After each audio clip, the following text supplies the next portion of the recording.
நம்ம ஒரு வசனத்தை வாசிக்க போகிறோம். எரேமியாவின் தீர்க்க தரிசன புஸ்தகம் 6ஆம் அதிகாரத்தினுடைய 16வது வசனத்தை நம்ம வாசிக்க போகிறோம். எரேமியாவின் தீர்க்க தரிசன புஸ்தகம் 6ஆம் அதிகாரம் 16வது வசனம். வழிகளிலே நின்று பூர்வ பாதைகள் எவைகள் என்று கேட்டு விசாரித்து நல்ல வழி எங்கே என்று பார்த்து அதிலே நடவுங்கள். அப்பொழுது உங்கள் ஆத்துமாவுக்கு இளைப்பாறுதல் கிடைக்கும் என்று கர்த்தர் சொல்லுகிறார். இன்னொரு விஷயம் கூட வாசிக்கலாம், சத்தமா எல்லாரும் வாசிக்கலாம். வழிகளிலே நின்று பூர்வ பாதைகள் எவைகள் என்று கேட்டு விசாரித்து நல்ல வழி எங்கே என்று பார்த்து அதிலே நடவுங்கள். அப்பொழுது உங்கள் ஆத்துமாவுக்கு இளைப்பாறுதல் கிடைக்கும் என்று கர்த்தர் சொல்லுகிறார். கர்த்தருடைய பிள்ளைகளே, ஒரு மனிதனுடைய வாழ்க்கையிலே இந்த இளைப்பாறுதல் அப்படின்னா, இந்த சமாதானம் அப்படின்றது ரொம்ப முக்கியமான ஒன்று. எது செஞ்சாலும் நம்முடைய இருதயம் ஒரு சமாதானமாக இருக்கணும், ஒரு இளைப்பாறுதலாக இருக்கணும். அது கொஞ்சம் சம்பாதிச்சாலும், பெருசாக சம்பாதிச்சாலும், நிறைய வந்தாலும், கொஞ்சம் வந்தாலும், பெரிய பொறுப்புகளாக இருந்தாலும், சின்ன பொறுப்புகளாக இருந்தாலும், இந்த சமாதானம் யாருக்குள்ள எல்லாம் இருக்கிறதோ அவர்கள் எல்லாரும் மிகப்பெரிய பாக்கியவான்கள். ஆண்டவருடைய வார்த்தை சொல்லுகிறது, நான் உங்களுக்கு சமாதானத்தை தருவேன், இந்த உலகம் கொடுக்கிற பிரகாரமாய் அல்ல, என்னுடைய சமாதானத்தையே உங்களுக்கு நான் வைத்து போகிறேன். அப்போ நம்முடைய ஆண்டவர் யார் அப்படின்னா, வேதம் சொல்லுகிறது, அவர் சமாதானக்காரனர். ஆமென் சொல்லுங்கள். எவ்வளோ பெரிய கலக்கமாக இருந்தாலும், எவ்வளோ பெரிய பயமாக இருந்தாலும், எல்லா இடத்துலையும் ஆண்டவர் வந்து நிற்கிற இடத்துல கர்த்தர் என்ன கொடுத்தார் அப்படின்னா, உங்களுக்கு சமாதானம், உங்களுக்கு சமாதானம். நான் நம்புகிறேன், அந்த சமாதானம் இல்லாமல் இங்கே யாரெல்லாம் இருக்கிறீர்களோ உங்கள் படகு அலைவாய்ந்து கொண்டிருக்கலாம். ஆனால் கர்த்தர் சீக்கிரமாய் உங்களுக்கு அந்த சமாதானத்தை கிருபையாய் கர்த்தர் தருவாராக. வேதத்தில் இந்த இடம் சொல்லுகிறது, யாருக்கு சமாதானம் கிடைக்கும் அப்படின்னா, யார் தங்களுடைய வழியை கண்டுபிடிக்கிறார்களோ, யார் அவர்களுக்குரிய வழியிலே நடக்கிறார்களோ அவர்களுக்கு என்ன ஆகுமாமா, ஒரு சமாதானம் உண்டாகும். கவனிங்கள், சிலர் காலையில் வேலைக்கு போகும்போது பார்த்தீங்க அப்படின்னா ரொம்ப டென்ஷனாக போவாங்க. நம்முடைய வேலைகளை நம்ம நிறைய பேர் ரொம்ப டென்ஷனாக செய்கிறோம். ஆனால் சிலர் பார்த்தீங்க அப்படின்னு சொன்னால் அவ்வளவு சமாதானமாக அந்த வேலையை அவங்க செய்வாங்க. அவங்க சம்பாத்தியத்தில், அவங்களுடைய சாப்பாட்டில், மத்தியானம் பார்த்தீங்க அப்படின்னு சொன்னால் சாப்பிட்டுட்டு அப்படியே அந்த சேரில் சாஞ்சிட்டாங்கன்னா ஒரு 5 நிமிஷம் அப்படியே டீப்பாக தூங்கிடுவாங்க. அப்படின்னா அவங்களுக்கு ஒரு சமாதானம் இருக்குது. ஆனால் நிறைய பேர் என்ன பண்ணுறது இல்லைன்னா, சமாதானம் இல்லை. காரணம் என்னன்னா, அவர்களுக்கு அந்த வேலையில் அவங்களுக்கு இன்ட்ரெஸ்ட் இல்லை, அந்த வேலை அவர்களுடைய வேலை இல்லை, அதிலே பெரிய பிடிப்பு இல்லை, அதிலே நான் நடக்கிறதை வெறுப்போடு நிறைய பேர் செய்கிறார்கள். அதனால தான் அந்த வேலையிலே அவர்களுக்கு சமாதானம் இல்லாமல் இருக்கிறது. ஆனால் வேதம் சொல்லுது, உங்களுடைய வழியிலே நீங்கள் நடப்பீர்களே ஆனால் அந்த வழியிலே உங்களுக்கு என்ன உண்டாகும் என்றால் சமாதானத்தை கர்த்தர் தருவார். இந்த மாதம் இது கடைசி வாரம். போன வாரத்திலிருந்தே கர்த்தர் பேசுறாரு. நான் நம்புறேன், இந்த சத்தத்தை கேட்கிற ஒவ்வொருத்தரையும் இதுக்கு முன்னாடி நீங்கள் வழி தப்பி தெரிந்திருக்கலாம், இதுக்கு முன்னாடி இன்னொருத்தருடைய வழியிலே நீங்கள் நடந்திருக்கலாம், உங்களுடைய பாதைகளை நீங்கள் கண்டுபிடிக்காமல் இருந்திருக்கலாம், உங்களுடைய பாதைகளை நீங்கள் தேடிக்கொண்டே இருக்கலாம். என்னுடைய வழி இதுதானா, நான் இங்கே தான் நடக்கணுமா, இதுதான் என் எதிர்காலமா? ஆனால் நான் இங்கே பிரசங்கம் பண்ணும்போதே கர்த்தருடைய வார்த்தையை சொல்லி உங்களை பிளஸ் பண்றேன். இந்த மாதம் முடிகிறதுக்குள்ளே, இந்த வருடம் முடிகிறதுக்குள்ளே கர்த்தர் உங்கள் அனைவரையும் உங்களுக்குரிய பாதையிலே கர்த்தர் உங்களை கொண்டு போய் நிற்க வைத்து அதிலே உங்களை நடத்தி கர்த்தர் உங்களை சந்தோஷப்படுத்தி, ஆமென், நீங்கள் சீக்கிரமாய் கண்டுபிடிக்க போகிறீர்கள். நீங்கள் சீக்கிரமாய் உங்கள் பாதைகளை கர்த்தர் உங்களுக்கு காண்பிக்க போகிறார். இதுதான் உங்களுடைய பாதை என்று உங்க மனசு சந்தோஷப்பட போகிறது. ஹல்லேலூயா. இன்றைக்கு ஒரு 3 காரியத்தை உங்களோட பேச போறேன். வேதத்திலிருந்து தங்களுடைய வழி தவறுன 3 பேர். அவங்க ஏற்கனவே போன வாரம் ஒரு 3 காரியத்தை கர்த்தர் நம்மோடு பேசினார். வழி, ஒரு தேவனுடைய பிள்ளையினுடைய ட்ராக்கை சேஞ்ச் பண்ற ஒரு 3 காரியத்தை கடந்த வாரம் பேசினேன்.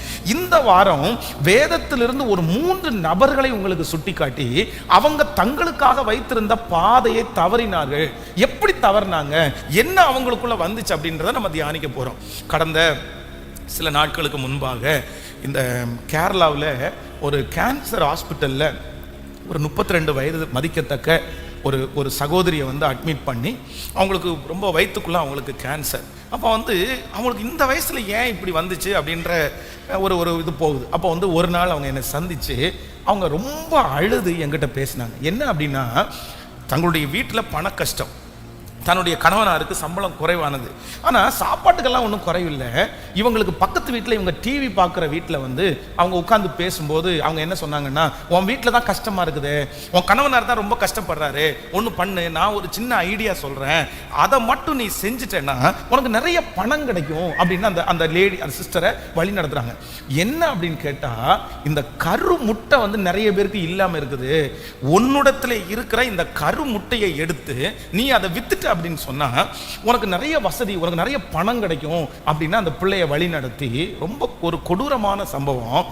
உடனே இவங்களும் ஆசைப்பட்டு என்ன பண்ணிட்டாங்கன்னா, பணம் கிடைக்கும் அப்படின்னு சொல்லி ஹாஸ்பிட்டலில் போய் பல டைம் வந்து தன்னுடைய கருமுட்டை உருவாக அதை கொண்டு போய் வித்துட்டே இருந்திருக்கிறாங்க.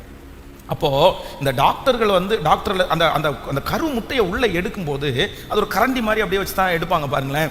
அப்போ எடுக்கும்போது என்னன்னா, சின்ன சின்ன அந்த அந்த உடைவான சில தூவங்களை அவங்க அப்படியே வந்து கிளீன் பண்ணாமல் அப்படியே விட்டாங்க.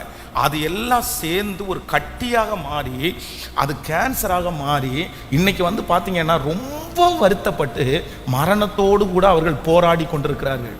இதே கோயம்புத்தூரில் ரத்தினபுரியில் நடந்த சம்பவத்தை உங்களுக்கு சொல்கிறேன். சில 2-3 நாட்களுக்கு முன்பாக ஒரு சகோதரி என்னை வந்து சந்திச்சாங்க. எனக்கு ரொம்ப ஆச்சரியமா இருந்துச்சு. என்ன அப்படின்னு சொன்னா, பாஸ்டர் நான் ரொம்ப மோசம் போயிட்டேன். என்ன அப்படின்னு கேட்டா, கடன் பிரச்சனை தாங்க முடியாம தன்னுடைய கிட்னியை வித்தா பணம் கிடைக்கும்னு நினைச்சு இவங்க போய் ஒரு இடத்துல அப்ரோச் பண்ணியிருக்காங்க. அப்ரோச் பண்ண இடத்துல என்ன சொல்லியிருக்காங்கன்னா, உன்னுடைய கிட்னியை நாங்கள் வாங்கிக்கிறோம், ஆனால் அந்த கிட்னியை ஆப்ரேஷன் பண்ணி எடுக்கிறதுக்கு 2.5 லட்சம் ரூபாய் ஆகும், 1.5 லட்சம் ரூபாய் ஆகும். அதை எடுத்து ஆப்ரேஷன் பண்ணி நாங்கள் வச்சு வித்ததுக்கு பிற்பாடு உனக்கு காசு தந்துடும் அப்படின்னு சொல்லி கிட்டத்தட்ட 14 லட்சம் ரூபாய் கிட்னியை ஆபரேஷன் பண்ணி எடுக்கிறதுக்கு எடுத்துருக்காங்க. ஐயோ, என்னால தாங்கவே முடியல. இவ்வளவு ஞான குறைவா? அப்போ சிலர் இந்த உலகத்தில் இருக்கிற ஒவ்வொரு ஆண்டவருடைய பிள்ளைகளும் ரொம்ப கவனமா இருக்கணும். நீ ரொம்ப கவனமா இருக்கணும். இந்த உலகத்தில் இருக்கிற சில மனிதர்களோட நீங்க பழகிட்டீங்கன்னு வைங்களேன், அவங்க வந்து உங்களை வழி மாறி உங்களை ஏதோ ஒரு காரியம், ஒரு பிரச்சனைக்கு முடிவு வந்து நீங்க வந்து ஒரு பிரச்சனையினுடைய முடிவு வந்து உடனே எடுக்கணும்னு நினைக்காதீங்க. சில பிரச்சனைகளுடைய முடிவை உடனே நீங்க சரி செய்ய முடியாது. அதுக்கு வந்து உங்க உடம்ப பலிகாடு ஆக்குறதுனால, உங்க உடம்பத்தினுடைய பார்ட்டுகளை விற்கிறதுனால சரி பண்ண முடியாது. ரொம்ப கவனமா இருக்கணும் ஆண்டவருடைய பிள்ளைகள். இந்த மாதிரி காரியங்களிலே சிக்காதபடிக்கு ஆண்டவர் உங்களுக்கு கிருபையாய் ஞானத்தை கட்ட தருவாராக. ஸோ இந்த காலத்துல இப்படிப்பட்ட ஆட்கள் இருக்கிறாங்கன்றது எனக்கு ரொம்ப பிரமிப்பா இருக்குது, ரொம்ப கஷ்டமா இருக்குது. அப்படியே அழுது ஜோமன் அந்த சிஸ்டர் அப்படியே அழுது, பாஸ்டர் வேற வழி தெரியல, எனக்கு வேற வழி தெரியல. அதனால ஆண்டவர் உங்களை கிருபையாய் காப்பாற்றுவார். ஒரு 3 காரியத்தை நம்ம வந்து இன்னைக்கு தியானிக்க போறோம், எடுத்துக்கொள்ளலாம். முதலாவதாக ஆதியாகமம் 13ஆம் அதிகாரத்தில் 7வது வசனத்தை வாசிக்க போகிறோம். ஆதியாகமம் 13ஆம் அதிகாரம் 7வது வசனத்திலிருந்து வாசிக்கலாம். ஆபிரகாமுடைய மந்தை மேய்ப்பருக்கும் லோத்தினுடைய மந்தை மேய்ப்பருக்கும் வாக்குவாதம் உண்டாயிற்று. அக்காலத்திலே கானானியரும் பெர்சியரும் அத்தேசத்தில் குடியிருந்தார்கள். ஆபிரகாம் லோத்தை நோக்கி, எனக்கும் உனக்கும் என் மேய்ப்பருக்கும் உன் மேய்ப்பருக்கும் வாக்குவாதம் வேண்டாம், நாம் சகோதரர். இந்த தேசமெல்லாம் உனக்கு முன்பாக இருக்கிறது அல்லவா, நீ என்னை விட்டு பிரிந்து போகலாம்.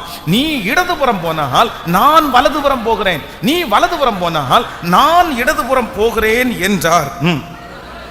அப்பொழுது லோத்து தன் கண்களை ஏறெடுத்து பார்த்து யோர்தான் நதிக்கு அருகான சமபூமி முழுவதும் நீர்வளம் பொருந்தி இருக்கிறதாய் கண்டான். கர்த்தர் சோதோமையும் குமாராவையும் அழிக்கும் முன்னே சோவாருக்கு போகும் வழி மட்டும் அது கர்த்தருடைய தோட்டத்தை போலவும் எகிப்து தேசத்தை போலவும் இருந்தது. கவனிங்க, போதும், கவனமாய் கவனிங்கள். இந்த இடத்துல வந்து லோத்து என்கிற மனுஷன் ஆபிரகாமோடே சேர்ந்தான். லோத்துக்கு தரிசனம் இல்லை, லோத்து வந்து ஒரு பெரிய ஆளா ஆகணும்னு நினைக்கல. ஆனா இப்ப லோத்து பெரிய ஆளா ஆயிட்டாரு. லோத்து வந்து ஆபிரகாமை போல ஆட்டு மந்தைகளுக்கு அவன் பெரிய தலைவனாய் மாறினான். இவனுக்கு எப்படி வந்துச்சு அப்படின்னு கேட்டா, தரிசனம் உள்ள ஒரு மனுஷனோட இருந்ததுனால, ஆண்டவருடைய பிள்ளையோடு கூட அவன் ஐக்கியம் வச்சதுனால கர்த்தர் ஆண்டவருடைய பிள்ளைய மட்டும் இல்ல, லோத்தையும் கர்த்தர் ஆசீர்வதித்தார். நீங்க நல்லவர்களோட கனெக்ஷன் வச்சிருந்தீங்கன்னா, நல்லவர்களோட நீங்க பழகுனீங்கன்னா, உங்களை விட சாதிக்கிற, உங்களை விட நல்ல மெச்சூரிட்டியான ஆட்களோட உங்களுக்கு பழக்கம் கிடைச்சு அதை நீங்க தக்க வச்சிட்டீங்கன்னா, கண்டிப்பா சொல்றேன், அவர்களோட சேரும்போது நீங்களும் ஆசீர்வதிக்கப்படுவீர்கள். ஆனா கெட்டவர்களோடு நீங்க சேர்ந்துட்டீங்க அப்படின்னு சொன்னா உங்களுடைய வாழ்க்கையிலே ஆசீர்வாதத்தை எதிர்பார்க்கவே முடியாது. ரொம்ப கொடுமையான விஷயம் என்ன அப்படின்னா, ஆண்டவருடைய பிள்ளைகள் நிறைய பேர் டபுள் மீனிங்ல பேசுறவங்க இருக்கிறாங்க. டபுள் மீனிங்ல எவ்வளவு பெரிய அசுத்தமான வேதம் சொல்லுது, உன் வாயிலிருந்து தித்திப்பும் கசப்புமானது. அதுவும் ஆண்கள் வர நிறைய பேர் பேசியிருக்கிறத கேள்விப்பட்டிருக்கிறோம். ஆனா பெண் பிள்ளைகள் ஜெபிக்கிறவர்கள் ஜெபத்தை முடிச்சுட்டு பேசுற பேச்சு அசுத்தமான பேச்சு, அசுத்தமான பேச்சு. அடுத்தவங்க வீட்டில் நடக்கிறத பேசுறது, கணவன் மனைவியினுடைய உறவை பற்றி பேசுறது, குடும்ப உறவுகளை பற்றி பேசுறது, இதெல்லாம் என்ன? ஆண்டவருடைய பிள்ளைகள் ஒன்று நினைத்துக் கொள்ளுங்கள், ஆகாத சம்பாசனைகள் நல்லொழுக்கங்களை கெடுக்கும்.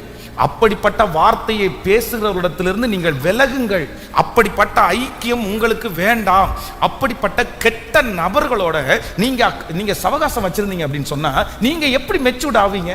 நீங்க எப்படி ஆண்டவருடைய பிள்ளைகளா மாற முடியும்? நீங்க எப்படி வளர முடியும்? பாருங்க, சிலருடைய கணவனார் சொல்லும் போது அப்படி சொல்லிருக்காங்க, அவங்களுக்கு அனுப்புகிற அவங்க தோழிகள் தான் அனுப்புகிற எஸ்எம்எஸ் அவ்வளவு அசிங்கமான எஸ்எம்எஸ்.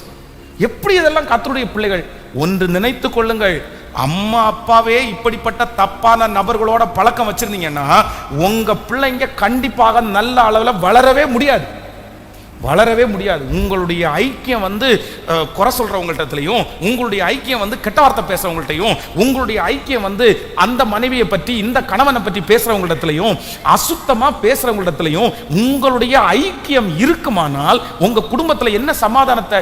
நல்லா இருக்கிறது மாதிரி தெரியும், ஆனா உங்க குடும்பம் ரொம்ப கஷ்டப்பட்டுரும். ரொம்ப ஜாக்கிரதை.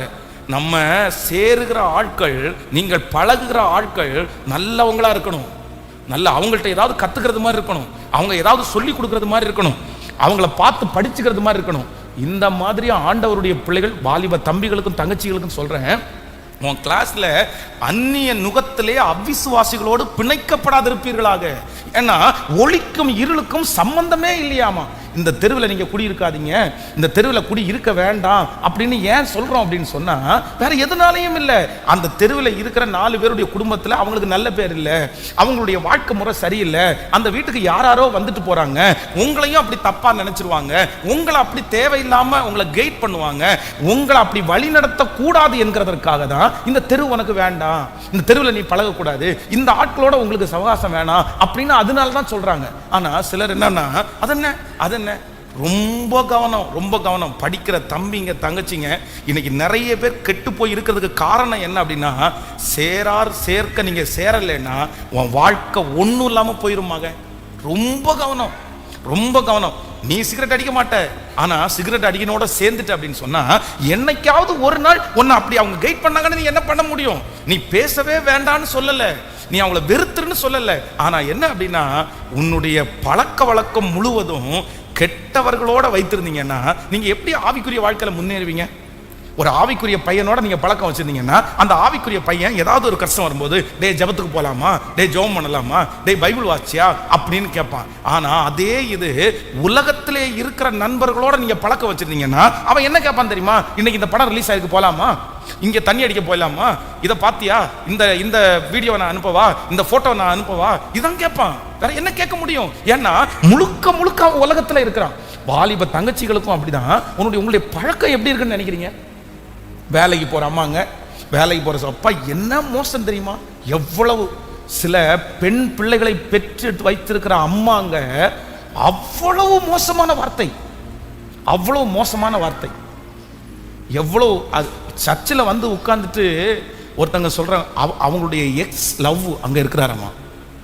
பெண்கள் சிரிக்கிறதுக்காக அல்ல, வருத்தத்தோட சொல்றேன். சர்ச்சில் உட்கார்ந்துட்டு 15 வருஷத்துக்கு முன்னாடி வால்பாறையில் அவங்க 2 பேரும் ஒரே ஸ்கூல்ல படிச்சாங்களாமா. 2 பேரும் ஒருத்தருக்கு ஒருத்தர் ஸ்கூல்ல லவ் பண்ணாங்களாமா. அதை எங்க உட்காந்து சொல்லுங்க? இந்த வயசுல என்னம்மா இது பேச்சு? என்னம்மா இது பேச்சு? அதை சிரிக்கிறதுக்கு 4 பேர், அதை சொல்றதுக்கு 4 பேர். ரொம்ப கவனமா இருங்க, ரொம்ப கவனமா இருங்க. நீங்க ரொம்ப இதே போல பழக்கங்கள் உங்களுக்கு இருக்குமானால் உங்க குவாலிட்டியை நீங்க இழந்துருவீங்க, உங்க வாழ்க்கையை நீங்க இழந்துருவீங்க. விளையாட்டல்ல. ஒரு திருச்சபை இன்னைக்கு சுக்குநூறாய் உடைஞ்சிச்சு. என்ன உடைஞ்சிச்சு அப்படின்னா ஒன்றும் இல்லை, குறையாய் சொல்லலை, உங்களுக்கு உணர்வுக்காக சொல்கிறேன். அந்த பாஸ்டர் அம்மா வந்து எல்லாரிடத்துலையும் அடித்து பேசுகிறது அந்த பாஸ்டர் அம்மாவுக்கு வழக்கம். சும்மா போனால் பசங்களை தோலை தட்டிட்டு நான் எப்படி இருக்க அப்படின்னு பேசுறது வழக்கம். அது சும்மா எல்லார்ட்டையுமே அவங்க அப்படி தான் பேசுவாங்க, அப்படி பண்ணுவாங்க. ஒரு நாள் புதிதாய் வந்திருக்கிற ஒரு பையன் ஒரு 2-3 மாசமா சர்ச்சுக்கு வந்துட்டு இருக்கிறான். இவங்க எல்லாரையும் தோலை தட்டி ஹாய் ஹலோ அப்படின்னு பேசுறதுனால அவனும் ஒரு நாள் போய் போகும்போது தெரியுதா இவங்களுடைய தோலை தட்டிட்டு என்ன ஹாய் அப்படின்னு பேசினதை எல்லாரும் பார்த்துட்டாங்க. இந்த ஒரு சின்ன விஷயம் புகஞ்சு புகஞ்சு புகஞ்சு பெருசா மாறி அந்த திருச்சபையே உடைகிற அளவிற்கு கொண்டு போய் விட்டுருச்சு. உடஞ்சிருச்சு, அது உடஞ்சிருச்சு. ரொம்ப ஜாக்கிரதை, ரொம்ப ஜாக்கிரதை. நம்ம யாரிடத்துல சேர்றோம் அப்படின்றதுல ரொம்ப கவனமா இருக்கணும், ரொம்ப கவனமா இருக்கணும். இல்லை அப்படின்னா உங்களுடைய வாழ்நாள், இந்த பெண் பிள்ளைகளை வளர்த்துக்கிற அம்மா அப்பா அடிக்கடி சொல்றேன், ஞானமா இருங்க, ஞானமா இருங்க. உங்களுடைய பிள்ளைகள் நல்லவர்கள் தான், நீங்கள் வீட்டுக்குள்ளே கூட்டிட்டு வருகிற பசங்க நல்ல பசங்க தான், எல்லாரும் நல்லவங்க தான். ஆனா சத்துரு எப்போ எங்க யாருக்குள்ள எப்படி புகுவான்னு சொல்லுங்க. ஒரு லிமிட் தாண்டினதற்கு பிறகு அதை கண்ட்ரோல் பண்ணணும்னு நினைச்சா சொல்லுங்க, உங்களால முடியாது, உங்களால முடியாது. இத கண்ணும் கருத்துமாய் தான். இந்த உலகம் அவ்வளவு மோசமான உலகமா இருக்குது. அதனால ஆண்டவர் உங்களுக்கு கிருபை தருவார். என்ன கிருபை தருவார்னா, உங்க பிள்ளைகளை பாதுகாப்பாய் வளர்க்கக்கூடிய கிருபையை கர்த்தர் கிருபையாய் தருவாராக. ஆமேன் சொல்லுங்க. கைகளை அசைத்து ஒரு ஹல்லேலூயா சொல்லுங்க. ஆமேன்.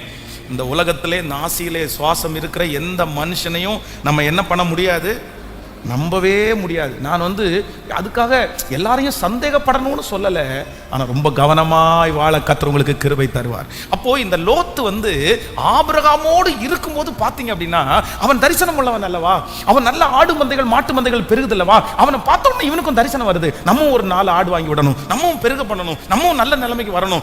அவனை பார்த்து பார்த்து பார்த்து பார்த்தே இந்த லோத்து ஒரு மிகப்பெரியவன் ஆனான். அவர்களுக்கும் இவர்களுக்கும் வாக்குவாதம் வருகிற அளவிற்கு அவன் பெரியவன். ஆனா இப்ப என்ன அப்படின்னு சொன்னா, கரெக்டான ட்ராக்ல போயிட்டு இருந்த இந்த லோத்துவுக்கு இங்க ஒரு பெரிய சவால், ஒரு பெரிய பரீட்சை வருகிறது. இவங்க 2 பேருக்கும் சண்டை வந்தோடனே இவங்க 2 பேரும் என்ன நினைக்கிறாங்க அப்படின்னா, சரி பிரிஞ்சிடலாமா அப்படின்னு நினைக்கிறாங்க. உடனே ஆபிரகாம் சொல்லுகிறார், நீ வலதுபுறம் போனால் நான் இடதுபுறம் போகிறேன். இப்போ லோத்து வந்து தன்னுடைய கண்களை ஏறெடுத்து பார்க்கும்போது சோதோம் குமோரா போகிற அந்த வழி வந்து அவனுக்கு ரொம்ப பிடிச்சிட்டு பசுமையா இருக்கிறதுனால, தன்னுடைய கண்களினாலே விழுந்ததுனால தன்னுடைய வழியை விட்டு இன்னொரு வழியை அவன் தெரிந்து கொண்டான். நம்பர் 1, கவனமா கவனிங்க. உங்களுடைய ட்ராக்கை மாத்துகிற 4வது மிகப்பெரிய ஆயுதம் என்ன அப்படின்னு சொன்னா, உங்களுடைய கண்களுக்கு இனிமையாய் தோன்றுகிற சில காரியங்கள் நீங்கள் போகிற பாதையை விட்டு உங்களை என்ன பண்ணும் அப்படின்னு சொன்னா, உங்களை வழி விலக பண்ணிவிடும். என் கண்களோட நான் உடன்படிக்கை பண்ணணும், என் கண்களை நான் சரியாய் பார்த்துக்கணும். கவனிங்க, இந்த கண்ணானது சரீரத்தின் விளக்காய் இருக்கிறது. இந்த கண் கெட்டு போனா உங்களுடைய சரீரம் முழுவதும் கெட்டு போயிருமாமா, சரீரம் முழுவதும். இந்த கண்ணு தான் எல்லாத்திற்கும் ஆயுதம். உங்களுடைய சரீரத்திலே வருகிற ஆசீர்வாதங்கள், உங்க சரீரத்திலே வருகிற நன்மைகள், இதுக்கு எல்லாத்துக்குமே காரணம் யார் அப்படின்னா இந்த கண். அதனாலதான் நிறைய பேர் ஜெபம் பண்ணும்போது, ஆண்டவரே என்னுடைய கண்களை திறந்தருளும். உங்களுக்கு முன்பாக கர்த்தர் உங்களுக்கு ஆயத்தம் பண்ணி இருக்கிறத கண்ணு பார்க்க முடியாதபடி நிறைய பேருடைய கண்கள் மறைந்திருக்கிறது. ரொம்ப கவனம். ஆண்டவரே என்னுடைய கண்களின் காட்சியின்படி நான் என்ன பண்ணக்கூடாதுன்னா நடக்கவே கூடாது. கவனிங்க, வாலிப தங்கச்சியும் தம்பியும் கவனிங்க. உன்னுடைய கண்ணு ஒருத்தரை பார்த்த உடனே எனக்கு பிடிச்சிருச்சு, ஆனால் உன்னுடைய கண் பார்த்ததை மட்டும் வச்சு உன்னுடைய எதிர்கால வாழ்க்கையை நீ தீர்மானித்துட்டேன்னா கண்டிப்பாக உன்னுடைய எதிர்கால வாழ்க்கை வெற்றியா இருக்க முடியாது. நிறைய பேர் கூலிங் கிளாஸ் போட்டுட்டு ஒரு பைக்கை வாங்கிட்டு வந்து சுற்றி 8 போட்ட உடனே நிறைய தங்கச்சி பிள்ளைங்களுக்கெல்லாம் பார்த்த உடனே, என்ன பாரு கூலிங் கிளாஸ் போட்டு வந்துருக்கான் பாரு பைக். அந்த பைக்கு எவன்ட்டு யாராவது வாங்கினான்னு தெரில, அந்த கூலிங் கிளாஸ் எவனத்தை திடீர் வந்தானு தெரில. இல்லை சொல்கிறேன், சில பிள்ளைகளுக்கு பார்த்த உடனே ஒரு அட்ராக்ஷன், சில தம்பி பார்த்த உடனே ஒரு அட்ராக்ஷன். ஐயோ இந்த பிள்ளை நல்ல பிள்ளையாக தான் இருக்கும், இந்த பையன் நல்ல பிள்ளையாக தான் இருக்கும். நீங்கள் கண்ட்ரோல் பண்ண வேண்டியது என்ன தெரியுமா, உங்களுடைய கண்கள் சில நேரத்தில் உங்களுடைய பாதைகளை விட்டு உங்களை தடுமாற பண்ணும். ஆமேன். கைகளை உயர்த்தி ஒவ்வொருத்தரும் சொல்லுங்க, என்னுடைய கண்களுக்கு காவல் வையும் ஆண்டவரே, என் பிள்ளைகளுடைய கண்களுக்கு காவல் வையும் ஆண்டவரே. சத்தமா, ஆண்டவரே என்னுடைய கண்கள் மாயை பாராதபடி என்னுடைய கண்களை காத்து கொள்ளும் ஆண்டவரே. என்னுடைய கண்களால் அசுத்தத்தை ரசிக்காதபடிக்கு, என்னுடைய கண்களால் ஆண்டவரே உமக்கு பிரியமில்லாத காரியத்தை ரசிக்காதபடிக்கு என்னுடைய கண்களை காத்து கொண்டு என்னுடைய கண்களுக்கு முன்பாக எனக்காக நீர் ஆயத்தம் பண்ணி வைத்திருக்கிற அந்த எதிர்காலத்தை காணும்படி என்னுடைய கண்களை திறந்தருளும், என் கண்களை திறந்தருளும். ஹல்லேலூயா. ஒவ்வொருத்தரும் நீங்க எடுக்க வேண்டிய பெரிய தீர்மானம் என்ன அப்படின்னு சொன்னா, ஆண்டவரே என்னுடைய கண்ணு பார்த்தது எல்லாத்தையும் நான் செஞ்சிட முடியாது, கண்ணு பார்த்தது எல்லாத்தையும் அனுபவிச்சிட முடியாது. என்னுடைய கண்கள் நிறைய நேரத்தில் பொய் சொல்லும். உங்க கண்ணு பொய் சொல்லும், உங்க கண்ணு பொய் சொல்லும். உங்க கண்ணு சில நேரத்தில் ஒரு சைடு மட்டும்தான் பார்க்க முடியும். உங்க கண்ணுனால சில நேரத்தில் வெளி தோற்றத்தை மட்டும்தான் பார்க்க முடியும்.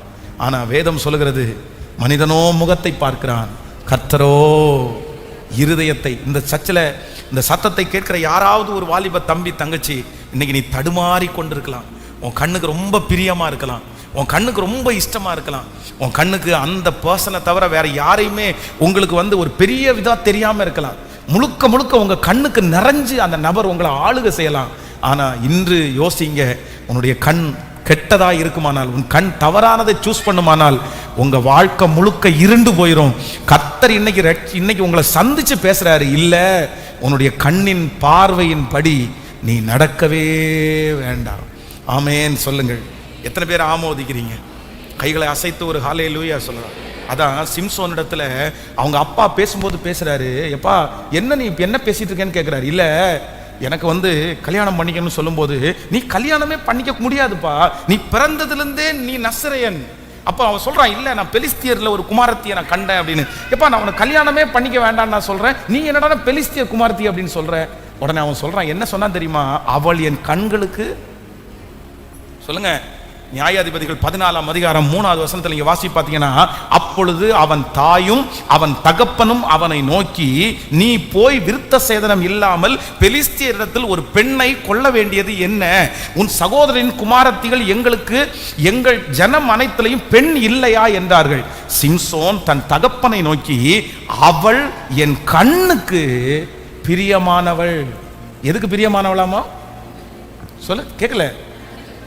யாருக்கு? என் வாழ்க்கைக்கு பிரியமா என்னன்னு தெரியல, என் கூட எத்தனை வருஷம் டிராவல் பண்ணாங்கன்னு தெரியல, ஆனா இப்ப எனக்கு என்ன அட்ராக்ஷன் வந்திருக்குது? என் கண்ணுக்கு பிரியமானவள். அவளுடைய குவாலிட்டி என்னன்னு தெரியாது, அவங்க குடும்பம் என்னன்னு தெரியாது, அவள் எனக்கு ஆவிக்குரிய வாழ்க்கையில் செட் ஆவாங்களா இல்லையான்னு தெரியாது, ஜபமா எதுவுமே தெரியாது, ஆனா எனக்கு என்ன பண்ணிருக்குது? பிடிச்சிருக்குது. இந்த சிம்சோனுடைய முடிவை வேதத்தில் வாசிச்சு பார்த்தீங்க அப்படின்னு சொன்னா, அவனுக்கு விரோதமானவர்கள் பிடித்து அவனுடைய கையில் ஒரு அடி கொடுத்துருந்தா தாங்கியிருப்பான், காலில் அடிச்சிருந்தா அவன் தாங்கியிருப்பான், அவ்வளோ பெரிய பலசாலி. ஆனால் எதை பிடுங்கினாங்க தெரியுமா? முதல்ல எதிரிகள் வந்த உடனே அவனுடைய 2 கண்ணையும் பிடுங்கிட்டாங்க, 2 கண்ணையும் பிடுங்கிட்டாங்க. நம்முடைய கண்களில் ரொம்ப ஜாக்கிரதையாக இருக்கணும், ரொம்ப ஜாக்கிரதையாக இருக்கணும். உன்னுடைய சரீரத்தை கெடுத்துரும்ப்பா, உன்னை அழிச்சிரும்ப்பா, உன்னை சூனியமாக்கிரும், உன்னை எதுவும் செய்ய விடாமல் தடுத்துரும். உன் கண்ணுக்கு முன்னாடி நிறைஞ்சு அந்த இச்சை தான் வரும், அந்த அசுத்தம் தான் வரும். இன்னைக்கு ஒரு தீர்மானம் எடுங்க, இன்னைக்கு ஒரு ஒப்பு கொடுங்க. என் கண்களினால இனி நான் அசுத்தத்தை பார்க்க மாட்டேன், தேவையில்லாததை ரசிக்க மாட்டேன். கர்த்தருக்கு மிகுந்த கிருபையை உங்களுக்கு தருவாராக. அல்லேலூயா. பெரியவர்களும் அப்படித்தான், பெரியவர்களும் அப்படித்தான். அதான் நீங்க பார்க்குற பார்வை, நீங்க பார்க்குற படங்கள், நீங்கள் பார்க்குற பிக்சர்ஸ் பல வருடங்கள் உங்களுடைய மைண்டில் அழியாததா இருக்கும். உங்களுடைய கண்ணை ரொம்ப கவனமாக வச்சுக்கணும், ரொம்ப ஏன்னா இல்லைன்னா மாயை உங்களை கண்ணை அடைச்சிரும். ஜெபிக்கலாமா? உங்களுடைய கண்களில் கைகளை வைத்து கூட ஜெபம் பண்ணுங்க. ஆண்டவரே என் கண்களுக்கு காவல் வையும் ஆண்டவரே, என் உதடுகளின் வாசலை காத்து கொள்ளும் ஆண்டவரே. சங்கீதக்காரன் ஜெபித்தது போல ஜெபம் பண்ணுங்க. ஆண்டவரே ஆண்டவரே ஆண்டவரே ஆண்டவரே ஆண்டவரே ஆண்டவரே ஆண்டவரே, இந்த கண்களில் ஒரு பரிசுத்தத்தை கொடுங்க ஆண்டவரே, எங்க கண்களில் ஒரு பரிசுத்தத்தை கொடுங்க ஆண்டவரே, எங்க கண்களில் ஒரு பரிசுத்தத்தை கொடுங்க ஆண்டவரே. எங்களுடைய கண்கள் உம்மை நோக்கட்டும் ஆண்டவரே, எங்களுடைய கண்கள் நேராய் நோக்கட்டும் ஆண்டவரே.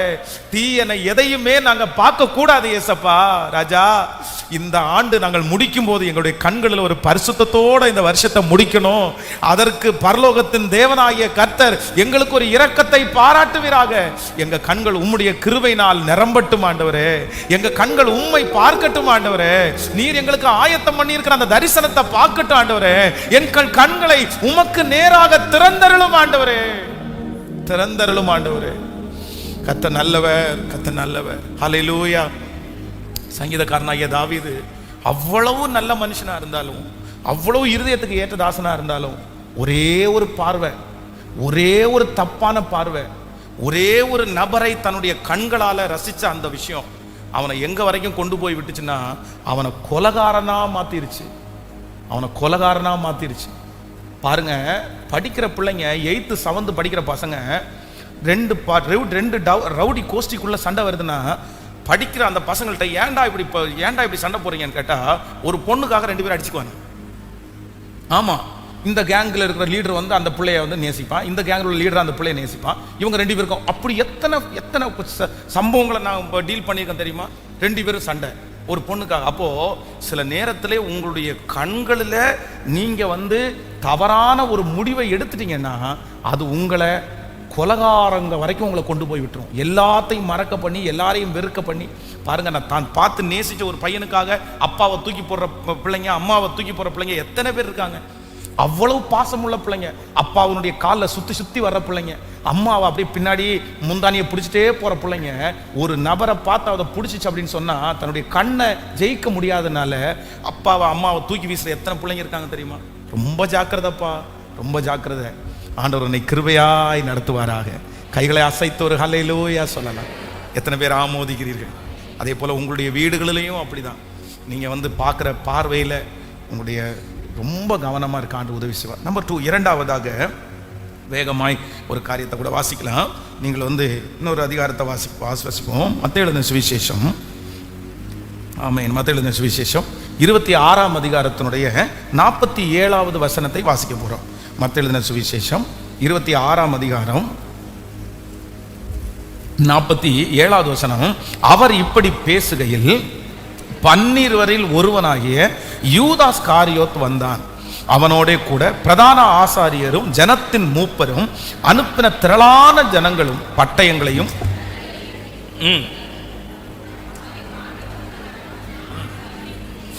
திரளான ஜனங்கள் அவரை காட்டி கொடுக்கிறவன் தான் எவனை முத்தம் செய்கிறானோ அவன்தான் அவனை பிடித்துக் கொள்ளுங்கள் என்று அவர்களுக்கு அடையாளம் சொல்லி இருந்தான். உடனே அவன் இயேசுவினிடத்தில் வந்து ரபி வாழ்க என்று சொல்லி அவரை முத்தம் செய்தான். இயேசு அவனை நோக்கி, சிநேகிதனே, என்னத்திற்காக வந்திருக்கிறாய் என்றான். அப்பொழுது அவர்கள் கிட்ட வந்து இயேசுவின் மேல் கை போட்டு அவரை பிடித்தார்கள். கவனிங்க ஆண்டவருடைய பிள்ளைகளே, இந்த இடத்துல இந்த முழு உலகத்திற்கும் ஆண்டவருடைய பெரிய சுவிசேஷத்தை கொண்டு போகிறதற்கு ஆண்டவருக்கு அடுத்தபடியாய் கர்த்தர் 12 பேரை ஆண்டவர் தெரிந்து கொண்டார். அந்த 12 பேரையும் ஆண்டவர் விசேஷப்படுத்தினார். தன்னோடு வைத்திருக்கவும் தன்னுடைய ஊழியத்தில் தான் கூட டிராவல் பண்றதுக்கும் ஆண்டவர் வந்து 12 பேரை செலக்ட் பண்றார். அந்த 12 பேர்ல 11 பேரை இந்த பூமியில மட்டும் இல்ல, பரலோகத்தில் ஆண்டவர் இருக்கிற அந்த சிங்காசனத்துக்கு பக்கத்துல அவர்களுக்கும் கர்த்தர் ஒரு இடத்தை கொடுத்து அங்கேயும் அந்த 12 பேரை கர்த்தர் வந்து அந்த 11 பேரை முன்குறிக்கிறார். ஆனா 12 பேர்ல எல்லாரும் அவங்கவுங்க ட்ராக்ல ஓடிட்டாங்க. சிலர் பெருசா, சிலர் சின்னதா, சிலர் வந்து ஊழியத்தை செஞ்சாங்க. ஆனா அந்த 12 பேர் இருக்க வேண்டிய இடத்துல ஒரே ஒருத்தன் மட்டும் தள்ளப்பட்டான். யூதாஸ் காரியோத்து மட்டும் அந்த தரிசனத்துக்குள்ள வரவே இல்லை. கர்த்தரவனை அழைச்சார், கர்த்தரவனை சொல்லி கொடுத்தார், ஆண்டவரோட நடந்தான். ஆனா அந்த பாக்கியத்தை இழந்துட்டான்.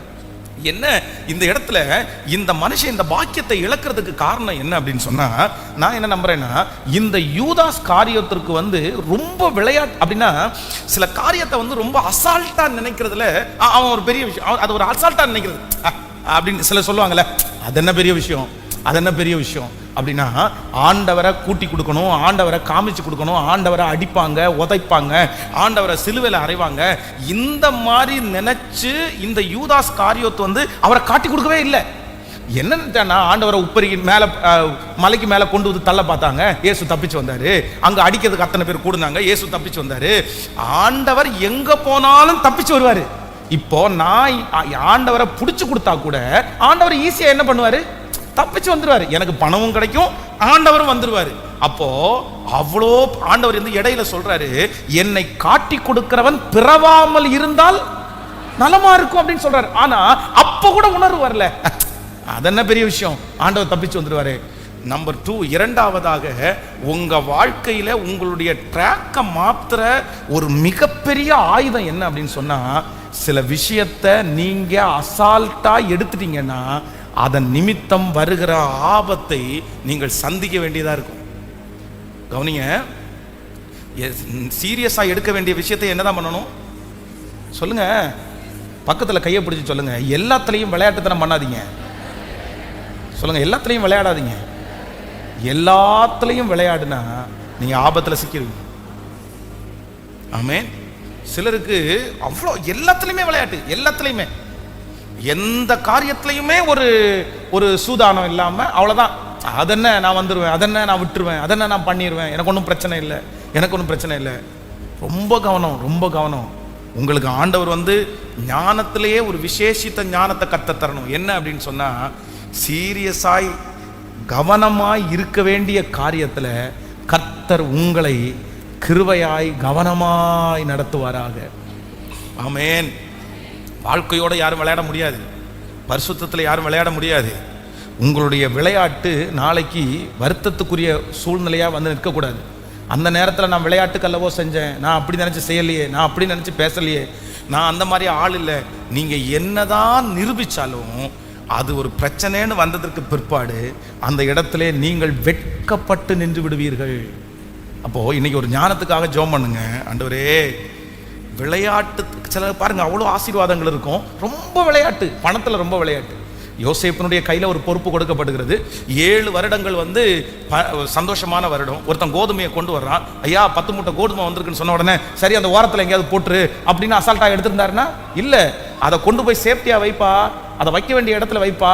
அதற்காக ஒரு குடோனை கட்டி அதான் நிறைய பிரமிடுகள் அப்படி அந்த சேஃப்டி. அதனால தான் அடுத்த 7 ஆண்டுகள் வரும்போது அத்தனை ஜனங்களுக்கும் அவனுடைய ஆகாரத்தை அவன் கொடுக்க முடிஞ்சிருச்சு. அந்த நேரத்தில் அப்படி அசால்ட்டா நினைச்சிருந்தா, அதை ஒரு பெரிய விஷயமா எடுக்காம இருந்தா, இந்த வாலிப தம்பி தங்கச்சி உன்னை இந்த 2 வாரமா உங்களை நான் தனியே கவனிக்கிறேன், தனியே உங்கள்கிட்ட பேசுறேன். உன்னுடைய வாழ்க்கையிலே சில காரியத்தை, சில காலங்களை நீ தயவு செய்து அசால்ட்டா அப்படியே நாளைக்கு பார்த்துக்கலாம் அப்படின்னு நினச்சி போயிடாதப்பா, போயிடாதப்பா. எனக்கு இன்னும் வயசு கிடக்குது, இப்போவே நீ எனக்கு இப்படி பண்ணாத, எனக்கு இப்படியே செய்யாத. இல்லை இல்லை இல்லை இல்லை, நீ எப்படி தான் இருக்கணும் அப்படின்னு சொன்னால் கவனமாக இருக்க கர்த்தர் பலன் தருவார். ஆமென். சொல்லுங்கள், கைகளை உயர்த்தி ஆண்டவரிடத்தில் கேளுங்க. ஆண்டவரே, சுத்த இருதயத்தை எனக்கு தருகிறவர். சொல்லுங்க, அப்பா பார்த்து எல்லாருமே சொல்லுங்க, ஆண்டவரே எனக்கு ஒரு நல்ல இருதயத்தை தருகிறவர், ஒரு ஞானமுள்ள மகனாய் என்னை மாற்றுகிறவர், ஞானமுள்ள ஒரு மகளாய் மாற்றுகிறவர். எனக்குள்ளே இருக்கிற தேவையில்லாத எல்லா விளையாட்டு தனங்களும் இயேசுவின் நாமத்தில் என்னை விட்டு கடந்து போய் ஒரு மெச்சூர்டு உள்ள ஒரு நபராய், ஒரு நல்ல மதிப்புக்குள்ளே ஒரு நபராய், சொல்லுங்க சத்தத்தை உயர்த்தி, ஆண்டவரே அப்படிப்பட்ட ஒரு கனத்திற்குரிய ஒரு நபராய் என்னை மாற்றுங்க ஆண்டவரேன்னு சத்தமா எல்லாரும் ஜெபம் பண்ணுங்க. ஆண்டவரே, என்னுடைய வயதில் என்னை விட ஆண்டவரே ஞானமா இருக்க முடியாதுன்ற அளவிற்கு கர்த்தர் அந்த அனுபவத்தை எனக்கு சொல்லி தருவீராக ராஜா, சொல்லி தருவீராக ஆண்டவரே. கற்று தருகிற ஆவியானவர், கற்று தருகிற ஆவியானவர். ஆமென். புரியுதா? எத்தனை பேருக்கு புரியுதா? கைகளை அசைத்து ஒரு ஹல்லேலூயா சொல்லலாம். நான் எல்லா தாழ்மையோட நான் சொல்றேன், உண்மையிலே ஆண்டவர் என்னை நடத்தினதற்காக நன்றி செலுத்துகிறேன். எனக்கு கிட்டத்தட்ட 20 வயசுல நான் பாஸ்டர் ஆயிட்டேன். 16 வயதுல வீட்டை விட்டு ஊழியத்திற்காக வந்தேன். 17, அப்புறம் 17, 18, 19 வயசுல பைபிள் காலேஜ் படிச்சு முடிச்சேன். ஸோ 20வது வயசுல என் கையில் 35 பைபிள் காலேஜ் ஸ்டூடெண்ட்டை கொடுத்து அந்த 35 ஸ்டூடெண்ட்டுக்கும் என்னை தலைவனாய் நியமிக்கிறார்கள். அப்போது எனக்கு ஒன்றுமே தெரியாது, ஒன்றுமே தெரியாது. ஒரு விஷயம் இதை உங்களுக்கு சொல்லியிருக்கேன்னு நினைக்கிறேன். என்னுடைய சொந்த சித்தப்பா பையன், என்னுடைய டியர் ஃப்ரெண்டு, நெருக்கமான ஃப்ரெண்டு, நாங்கள் 2 பேரும் சர்ச்சில் ஒன்றாவே இருந்தவங்க, ஒரே லைனில் இருக்கிறவங்க. 2 பேரும் ஒன்றா ஊழியத்துக்கு வரணும்னு நினச்சோம். ஆனால் அவன் நான் +2 படிச்சுட்டு தான் வருவேன்னு சொன்னான். நீ முன்னாடி போ அப்படின்னு சொல்லி என்னை அனுப்பி வச்சான். நாங்கள் சர்ச்சில் ஒன்றா இருப்போம். இன்னைக்கு அவனும் ஊழியம் செய்கிறான். அப்போது நாங்கள் 2 பேரும் ஒன்றா படிச்சுட்டு நான் வார்டன் ஆகிட்டேன். இப்போ அவன் செகண்ட் இயர் படிக்கிறான். என்னுடைய டியர் ஃப்ரெண்டு, நான் இப்போ தலைவன் ஆகிட்டேன். இப்போ நான் சொல்கிறது எல்லாத்தையுமே அவன் கேட்கணும். நாங்கள் 2 பேரும் வாடா போடான்னு கூப்பிட்டவங்க. இப்போ அவன் வாடா போடான்னு என்னை கூப்பிட முடியாது, என்ன பிரதர்ன்னு தான் கூப்பிடணும். நாங்கள் ஆனால் வீட்டுக்குள்ளே வாடா போடான்னு கூப்பிட்டவங்க. இப்போ என்ன பண்ணுறேன்னு தெரில. சரிடா, நீங்கள் வந்திருக்கிற, நான் வாடனாக இருக்கிறேன், என்ன பண்ண முடியும், நீ அப்படி தான் கூப்பிட்டாகணும் அப்படின்னு வச்சு. ஒரு நாள் நான் பைபிள் காலேஜ் ஸ்டூடெண்ட்டுக்கு பாட்டு கேட்குறதுக்கு பர்மிஷன் கொடுக்கல. சரி அப்படின்னு சொல்லி இவங்களுக்கு பாட்டு எப்படியாவது கேட்டால் நல்லா இருக்கும்னு சொல்லி என்னுடைய செலவிலே மேலே ஒரு ஸ்பீக்கரை மாட்டி கீழேருந்து பாட்டு போட்டால் மேலே வந்து பார்த்தீங்கன்னா ஸ்பீக்கர் கேட்கும். ஒரு ஃபாஸ்டிங் ப்ரேயருக்கு எல்லாரும் கிளம்பிட்டு இருக்காங்க, 5 minutes டைம் இருக்குது. நான் வந்து பாட்டை ஆஃப் பண்ணிட்டேன் கீழே. சரி இவங்க எல்லாம் ரெடியாகி போயிடுவாங்கன்னு மேலே இருந்து இவன் வந்து சொல்கிறான், இந்த மாதிரி பாட்டை கொஞ்சம் போட்டு விடுங்க, 5 minutes இருக்குல்ல. நான் உடனே சொன்னேன், 5 நிமிஷம் தான் இருக்குது, நீங்கள் எல்லாம் கிளம்பி வாங்க, நீங்கள் பாட்டெல்லாம் போட வேண்டாம் அப்படின்னு சொல்லிட்டு நான் வந்து என்னுடைய ரூமுக்குள்ளே வரேன். வந்துட்டு எனக்கு திரும்பியும் தோணுது இவங்க என்ன பேசுவாங்கன்னு பார்க்கறதுக்காக திரும்பி நான் என்னுடைய ரூம் போகிறேன். போன உடனே எல்லா பசங்களும் அமைதியாக இருக்காங்க. என்னுடைய நெருக்கமான அந்த டியர் ஃப்ரெண்டு, அவன் செகண்ட் இயர் தானே, அவன் என்ன சொல்கிறான் தெரியும், இவனுக்கு என்னவாமா, ஏன் அங்கேருந்து ஒரு பாட்டை வந்து ஆன் பண்ணி விட முடியாதா, பெரிய இவனை மாதிரி பேசிகிட்டு இருக்கிறான், என்ன பெரிய அப்படின்னு பயங்கரமாக திட்டுறான். என்ன திட்டுறான், எனக்கா கோவம்னா அப்படி கோவம் வருது. இப்போ பவர் என் கையில் இருக்குது, நான் என்ன வேணாலும் பண்ணலாம். அவனை வந்து பைபிள் காலேஜை விட்டு வெளியே போங்க அப்படின்னு சொல்லி மேல் இடத்துல சொன்னால் கூட அனுப்பி விட்டுருவாங்கன்னு வைங்களேன், அந்த மாதிரி உரிமையை கொடுத்து வச்சுருக்காங்க. நான் ரொம்ப கோபமாக வேகமாக என் ரூமுக்கு வர்றேன். வந்துட்டு இவனை விட்டுறக்கூடாது, இப்படி இவன் நம்ம கூட இருந்தான்னு சொல்லிட்டு ரொம்ப ஓவராக பேசுகிறான், எல்லாருமே இவன் இப்படி பேசுறானா எல்லாருமே மதிக்காமல் போயிடுவாங்க, இவனுக்கு ஏதாவது ஒரு பாடத்தை கற்பிச்சு கொடுக்கணும் அப்படின்னு நினச்சி நேர ரூமுக்குள்ளே வந்து பைபிளை திறக்கிறேன். நீதிமொழிகளில் ஒரு வசனம் வருது. என்ன வசனம் அப்படின்னா, சொல்லப்படும் எல்லா வார்த்தையும் கவனியாதே, கவனித்தால் உன்னுடைய எதிரி உன்னை நிந்திக்கிறத உன் காதுல, ஐயோ அப்படியே மூடி வச்சுட்டு தப்பு என்னுடையதான் ஆண்டவரே, தப்பு என்னுடையதான் ஆண்டவரே, நான் வந்து அவன்கிட்ட நான் சொல்லிட்டு திரும்பி போய் அவன் என்னை பற்றி என்ன பேசுறான்னு கேட்க போனது ஏன் தப்பு. உடனே அந்த வார்த்தைக்கு கீழ்ப்படிஞ்சு ஒன்றுமே நீ செய்யலை, அவனுக்கு அதை குறித்து எதுவுமே அவன்கிட்ட நான் பேசவே இல்லை. ஸோ அவனும் இன்னைக்கு வந்து பாஸ்டராக இருக்கிறான், நானும் இன்னைக்கு பாஸ்டராக இருக்கிறேன். ஆனால் 21 வயதில் ஆண்டவர் என் கையில் பாஸ்டருடைய பொறுப்பை கொடுத்தார். ஆனால் உண்மையிலே கர்த்தருக்கு நான் நன்றி செலுத்துகிறேன். அந்த 25-21 வயசில் எப்படி ஞானமாக அந்த சர்ச்சை நடத்தினேன், எப்படி ஆலோசனை கொடுத்தேன், எதுவுமே தெரியல. ஆனால் என் இளமையை குறித்து ஒருவரும் என்னை அசட்டை பண்ணாதபடி கர்த்தர் கற்பிலும் நடக்கையிலும் பேச்சிலும் நிறைய பேருக்கு கர்த்தர் முன்மாதிரியாகவே கர்த்தர் வைத்தார். ஆமேன், சொல்லுங்க பார்க்கலாம். ஆமேன்.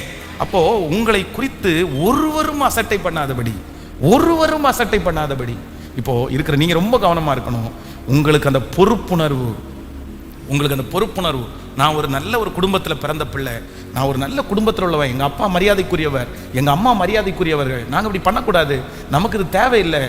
அந்த ஞானம் மட்டும் உங்களுக்கு வந்துச்சுன்னா இந்த உலகத்தில் ஒரு வெற்றியுள்ள வாழ்க்கையை கர்த்தர் உங்களுக்கு வாழ கிருபை தருவாராக.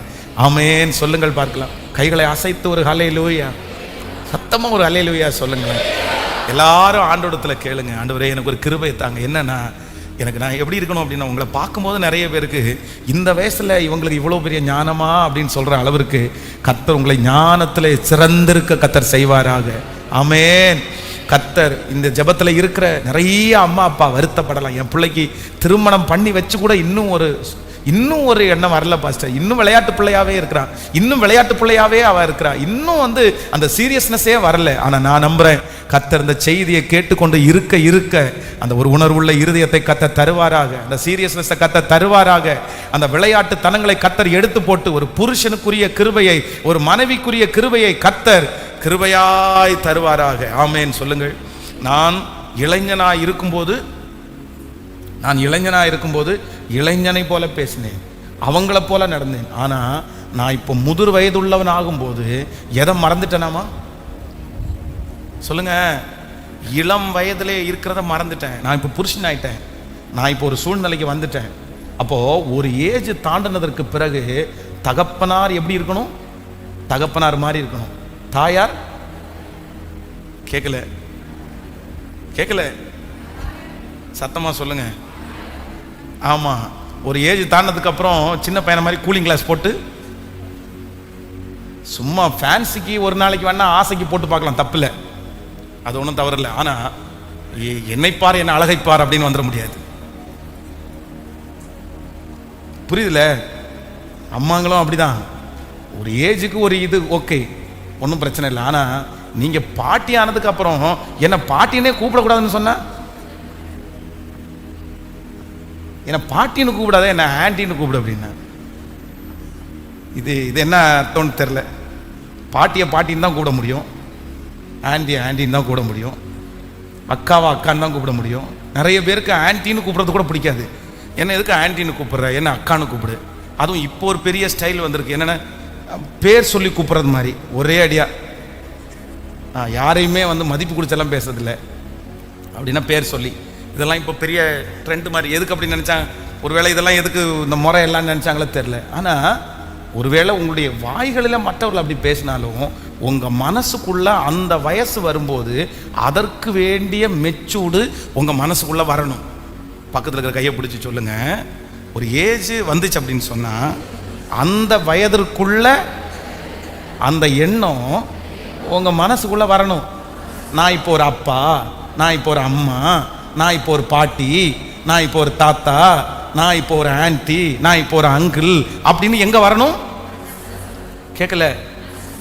மற்றவங்கள உங்களை அக்கான்னு கூப்பிடுறது தப்பு இல்லை, சந்தோஷம். நீங்கள் அக்கா மாதிரி இருந்தால் சந்தோஷம். ஆனால் உங்கள் மனதிற்குள்ளே நீங்கள் விளையாட்டுத்தனம் ரொம்ப ரொம்ப ஜாக்கிரதை. கவனிங்க, ஒரு ஃபேமிலி சர்ச்சுக்கு வரல, ஒரு சிஸ்டர் ஃபேமிலி வரல. அப்போ அந்த பாஸ்டருக்கு ரொம்ப வருத்தமாக இருக்குது. சரி, அந்த ஃபேமிலியை எப்படியாவது சர்ச்சுக்குள்ளே கொண்டு வரணும்னு முடிவெடுக்கிறாரு.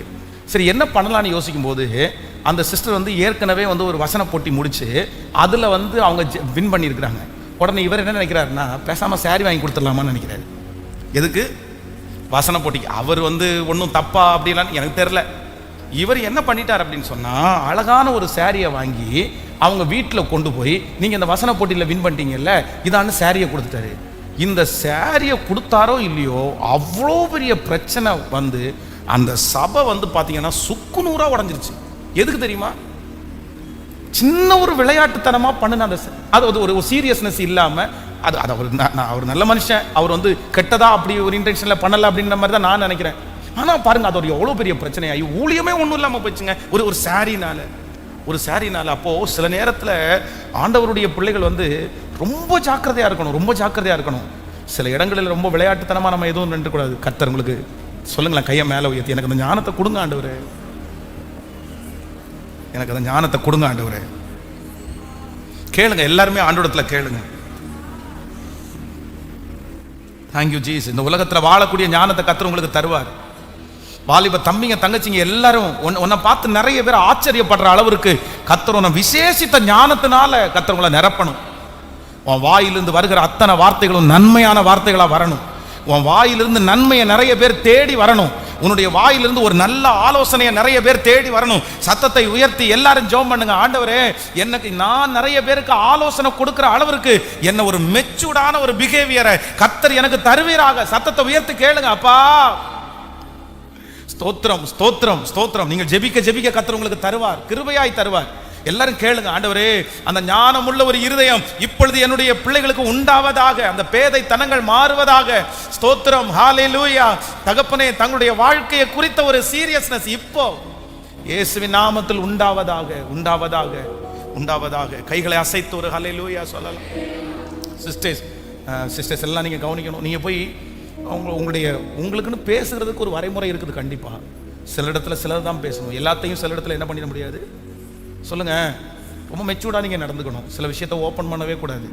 சில விஷயத்தை நீங்கள் மறைச்சு தான் அதை வைக்கணும், அதை வெளியரங்கப்படுத்தக்கூடாது. அப்படி வெளியரங்கப்படுத்திட்டீங்க அப்படின்னு சொன்னால் நாளைக்கு உங்களை போகும்போது எப்படி நினைப்பாங்கன்னா, ரொம்ப ஒரு மாதிரி உங்களை என்னமோ ரொம்ப மோசமான ஒருத்தராக உங்களை சித்தரிச்சிருவாங்க.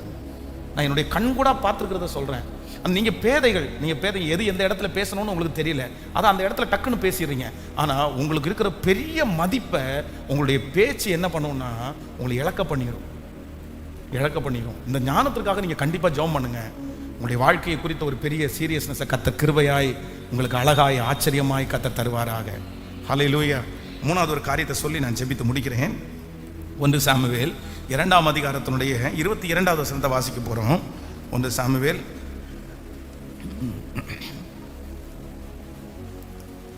ஆமென். ஏலி மிகுந்த கிழவனாக இருந்தான். அவன் தன் குமாரர் இஸ்ரவேலுக்கெல்லாம் செய்கிற எல்லாவற்றையும், அவர்கள் ஆசரிப்பு கூடாரத்தின் வாசலிலே கூட்டம் கூடுகிற ஸ்திரீகளோட சயனிக்கிறதையும் கேள்விப்பட்டு அவர்களை நோக்கி, நீங்கள் இப்படிப்பட்ட காரியங்களை செய்கிறது என்ன? இந்த ஜனங்கள் எல்லாரும் உங்கள் பொல்லாத நடக்கைகளை சொல்ல கேட்கிறேன். என் குமாரரே வேண்டாம், நான் கேள்விப்படுகிற இந்த செய்தி நல்லதல்ல. கர்த்தருடைய ஜனங்கள் மீறி நடக்கிறதற்கு காரணமாய் இருக்கிறீர்களே. மனுஷருக்கு விரோதமாக மனுஷன் பாவம் செய்தால் நியாயாதிபதிகள் அதை தீர்ப்பார்கள். ஒருவன் கர்த்தருக்கு விரோதமாய் பாவம் செய்தானாயில் அவனுக்காக விண்ணப்பம் செய்யத்தக்கவன் யார் என்றான். அவர்களோ தங்கள் தகப்பன் சொல்லை கேளாமற் போனார்கள். அவர்களை சங்கரிக்க கர்த்தர் சித்தமானார். ஆமென். மூணாவது, இந்த ஏலியின் பிள்ளைகள் வேதம் சொல்லுகிறது அவங்களுக்குரிய ட்ராக்கை மாறிட்டாங்க. அவங்களுடைய ட்ராக் அவங்கள விட்டு போயிடுச்சு. காரணம் என்ன அப்படின்னு சொன்னா, வேதம் சொல்லுகிறது ஆலயத்திலே பலியிட வந்தவர்களுடைய பலியை அவங்க என்ன நினைச்சாங்கன்னா அற்பமா நினைக்கிற அளவுக்கு நடந்தாங்களாம். நீங்க அந்த வசனத்தை வாசிக்க முடியும். தேவாலயத்திலே பலியிட வந்தவர்கள் கர்த்தருக்கு செலுத்தப்படுகிற பலியை அவர்கள் அசுத்தமா நினைச்சாங்க. காரணம் என்னன்னா, அந்த அளவிற்கு இவர்களுடைய பொல்லாத நடக்கை. அவங்க தகப்பனார் சொல்லும்போது சொல்றாரு, மனிதர்கள் இவங்க சுத்தி இருக்கிறவங்க எல்லாரும் உங்களுடைய பொல்லாத நடக்கையை அவங்க சொல்லி நான் கேள்விப்படுறேன்ப்பா, வேண்டாம், இது நமக்கு நல்லதில்லை அப்படின்னு சொன்னாங்க. ஆனால் தங்களுக்கு எழும்புகிற மாமிச இச்சைகளை அவர்கள் அடக்க முடியாமற் போன காரணத்தினாலே வேதம் சொல்கிறது வழிமாறி போனார்கள். 3 காரியத்தை இன்றைக்கு கர்த்தர் பேசினார். நம்பர் 1, முதலாவதாக நம்முடைய வழியை விட்டு நம்மளை திசை திருப்புறது என்ன சொல்லுங்க? நம்முடைய கண்களில் நம்ம ஜாக்கிரதையா இல்லாவிட்டால் நம்முடைய கண்கள் நம்மை வழி திருப்பி போகணும். நம்பர் 2, ரெண்டாவது சொல்லுங்க, அசால்ட்டா அது உங்களை வழி விலகி போக பண்ணும். நம்பர் 3, மூன்றாவது உங்களுடைய காரியங்களை, உங்களுடைய சரீரத்தை நீங்கள் அடக்கி ஆளாவிட்டால் அது உங்களை என்ன பண்ணிடும் அப்படின்னு சொன்னால் வழிமாறி போக பண்ணும். இப்போ நம்ம வாசிக்க போகிறோம் அந்த ஃபர்ஸ்ட் வசனம், வழிகளிலே நின்று பூர்வ பாதைகள் எவைகள் என்று கேட்டு விசாரித்து நல்ல வழி எங்கே என்று பார்த்து அதிலே நடவுங்கள், அப்பொழுது உங்கள் ஆத்மாவுக்கு இளைப்பாறுதல் கிடைக்கும் என்று. எல்லாரும் எடுங்க, எரேமியா 6ஆம் அதிகாரம் 16வது வசனம். எரேமியா 6ஆம் அதிகாரம் இப்போ வாசிக்க போகிறோம். எல்லாரும் உங்கள் வீட்டில் ஒருவேளை வசன போர்டு ஏதாவது செய்யணும்னு நினச்சிங்கன்னா இந்த வசனத்தை செய்யுங்க. வழிகளிலே நின்று பூர்வ பாதைகள் எவைகள் என்று கேட்டு விசாரித்து நல்ல வழி எங்கே என்று பார்த்து அதிலே நடவுங்க, அப்பொழுது உங்கள் ஆத்மாவுக்கு இளைப்பாறுதல் கிடைக்கும் என்று. இன்னொரு விஷயம் வாசிக்கலாம். வழிகளிலே நின்று பூர்வ பாதைகள் எவைகள் என்று கேட்டு விசாரித்து நல்ல வழி எங்கே என்று பார்த்து அதிலே நடவுங்கள், அப்பொழுது உங்கள் ஆத்மாவுக்கு இளைப்பாறுதல் கிடைக்கும் என்று கர்த்தர் சொல்லுகிறார். ஆமே. நான் உங்களை பிளஸ் பண்றேன், நான் உங்களை ஆசீர்வதிக்கிறேன். ஆண்டவர் இந்த செய்தி முடியும் போது ஆண்டவர் நம்ம எல்லாரையும் நேர்த்தியான வழியில நடத்தி சமாதானமான ஒரு வாழ்க்கையை கர்த்தர் உங்களுக்கு எனக்கும் தருவாராக. ஹல்லேலூயா. உங்களுக்கு கட்டளையிடுவாராக. உங்கள் வேலை அது உங்களுக்குரியதாய் மாறட்டும். உங்கள் குடும்பம் கர்த்தர் உங்களுக்காக வைத்த குடும்பமாய் இருக்கட்டும். உங்கள் எதிர்காலம் கர்த்தர் உங்களுக்காக ஆயத்தம் பண்ணின எதிர்காலமாய் இருக்கட்டும். உங்கள் வாழ்க்கையிலே நீங்கள் நடந்து போகிற எல்லா வழிகளும், நீங்கள் பெற்றுக்கொள்கிற எல்லா ஆசீர்வாதங்களும் கர்த்தர் உங்களுக்கு தருகிற, ஆண்டவருடைய கரத்திலிருந்து வாங்குகிற, கர்த்தர் பிளஸ் பண்ணி கொடுக்கிற அந்த ஆசீர்வாதமாய் இருக்கட்டும் என்று உங்களை இந்த பலிபீடத்திலிருந்து மனதார நான் ஆசீர்வதிக்கிறேன். தடுமாறி திரிகிறவர்கள், வழி தெரியாமல் அலைகிறவர்கள், பாதை தெரியாமல் கஷ்டப்படுகிற அனைத்து பேரையும் இந்த ஆண்டு முடிகிறதுக்குள்ளே உங்கள் கரங்களை கர்த்தர் பிடித்து உங்களை அழைத்து கொண்டு வந்து உங்கள் வழிகளிலே கர்த்தர் உங்களை உறுதிப்படுத்தி உங்களுக்கு முன்பாக இருக்கிற கோணலை கர்த்தர் செவ்வையாக்கி கர்த்தர் உங்கள் வழிகளிலே, உங்கள் பாதைகளிலே உங்கள் குடும்பத்தை நிறுத்துவாராக. வழி தப்பி போயிருக்கிற அந்த பிள்ளையை கர்த்தர் கரத்தை பிடித்து கொண்டு வருவாராக. வழி தப்பி இருக்கிற அந்த கணவனாரை கர்த்தர் கையை பிடித்து கொண்டு வருவாராக. வழி தப்பி இருக்கிற அந்த வாலிப மகனையும் மகளையும் கர்த்தர் கரத்தை பிடித்து கொண்டு வந்து கர்த்தர் அந்த வழியிலே நிலைப்படுத்தி உங்கள் குடும்பத்திற்கு ஒரு பெரிய சமாதானத்தை கர்த்தர் கட்டளை இடுவாராக. ஆமேன். இப்பொழுது பிரிந்து கிடக்கிற குடும்பங்கள் எல்லாம் ஒன்று சேரட்டும். தப்பான விதத்திலே வழி நடத்துகிற மனிதர்களை விட்டு கர்த்தர் தம்முடைய பிள்ளைகளுக்கு ஒரு பெரிய அற்புதத்தை கட்டளையிடுவார்களாக. அந்த மனிதர்களை உங்களை விட்டு கர்த்தர் அகற்றுவாராக. உங்கள் குடும்பத்தை விட்டு கர்த்தர் அகற்றுவாராக.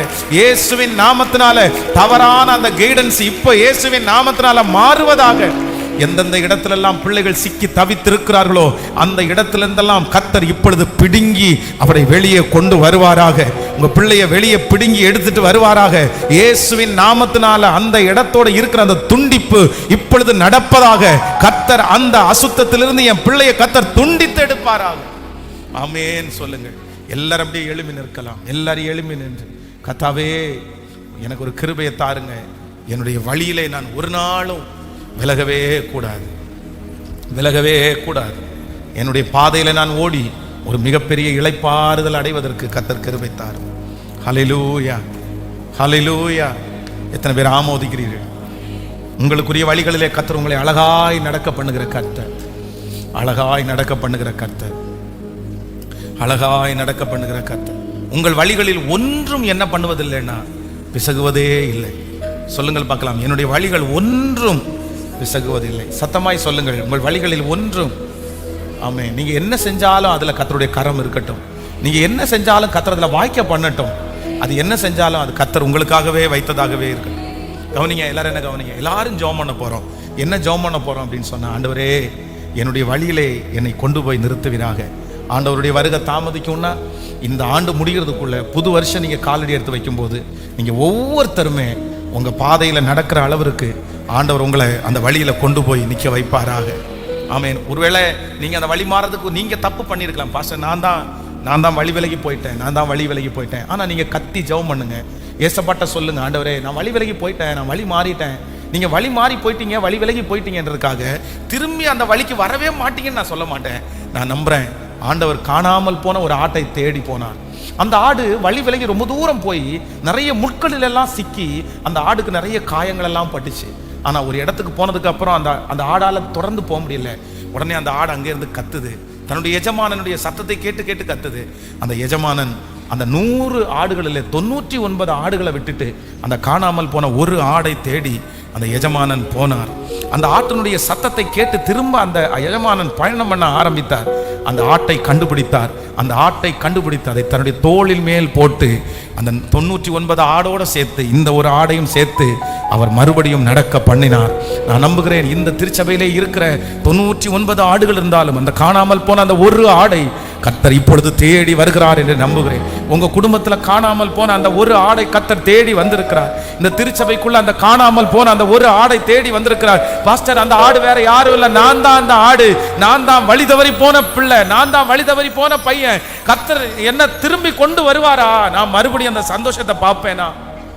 நான் மறுபடியும் ஊழியம் செய்வேனா? நான் மறுபடியும் என்னுடைய பாதையில ஓடுவேனா? எனக்கு தெரியும், கண்டிப்பா இது என்னுடையதே இல்லை. நான் எங்கேயோ ஆசீர்வதிக்கப்பட்டு இருக்க வேண்டியவன், நான் எவ்வளவு தூரத்துல போக வேண்டியவன். ஆனா என்னமோ தெரியல, நான் வழி மாறிட்டேன், நான் வழி பிசகிட்டேன், நான் வழி தப்பிட்டேன். இன்னைக்கு நான் உணர்றேன். கையை உயர்த்தி, அப்பா காணாமல் போன ஆடாகிய என்னை தேடுங்கன்னு சத்தத்தை உயர்த்தி கேளுங்க. நான் நம்புறேன், கர்த்தர் உங்களை மறுபடியும் கொண்டு வருவாராக, மறுபடியும் கர்த்தர் உங்களை நிலைப்படுத்துவாராக.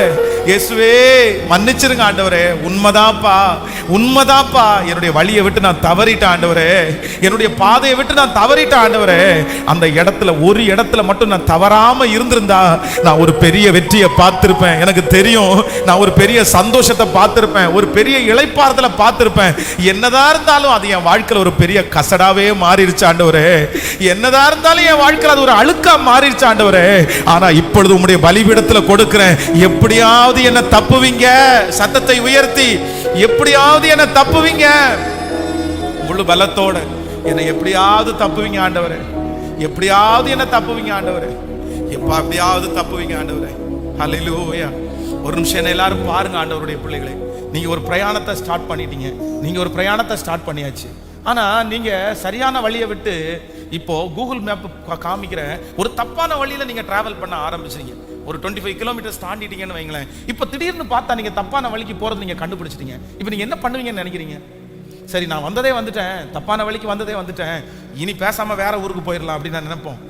சொல்லுங்களேன், டைம் ஆனா கூட பரவாயில்ல, அந்த இடத்துல இருந்து நம்ம என்ன பண்ணுவோம் அப்படின்னு சொன்னா, திரும்பி அகைன் யூ டர்ன் போட்டுட்டு, பரவாயில்ல எனக்கு கொஞ்சம் லேட் ஆனா கூட பரவாயில்ல, நான் போக வேண்டிய அந்த வழியை கண்டுபிடிக்கணும்னு சொல்லி நம்ம நிறைய பேர் தவறி போகிற வழியே கண்டுபிடிச்சு வந்தா, உங்க வாழ்க்கை என்கிற வழியில நீங்க தவறி இருப்பீங்கன்னா, நீ நிறைய பேருடைய மனசுல இந்த சத்தத்தை கேட்கிற நிறைய பேர், நான் வந்துட்டேன், நான் வழி தவறிட்டேன், சரி இனி இருக்கு உயிரோடு இருக்கிற நாள் வரைக்கும் இதிலே பிரயாணம் பண்ணுவோன்னு நிறைய பேர் உங்க மனசுல சொல்றதை ஆவியானவர் உணர்த்துகிறார்.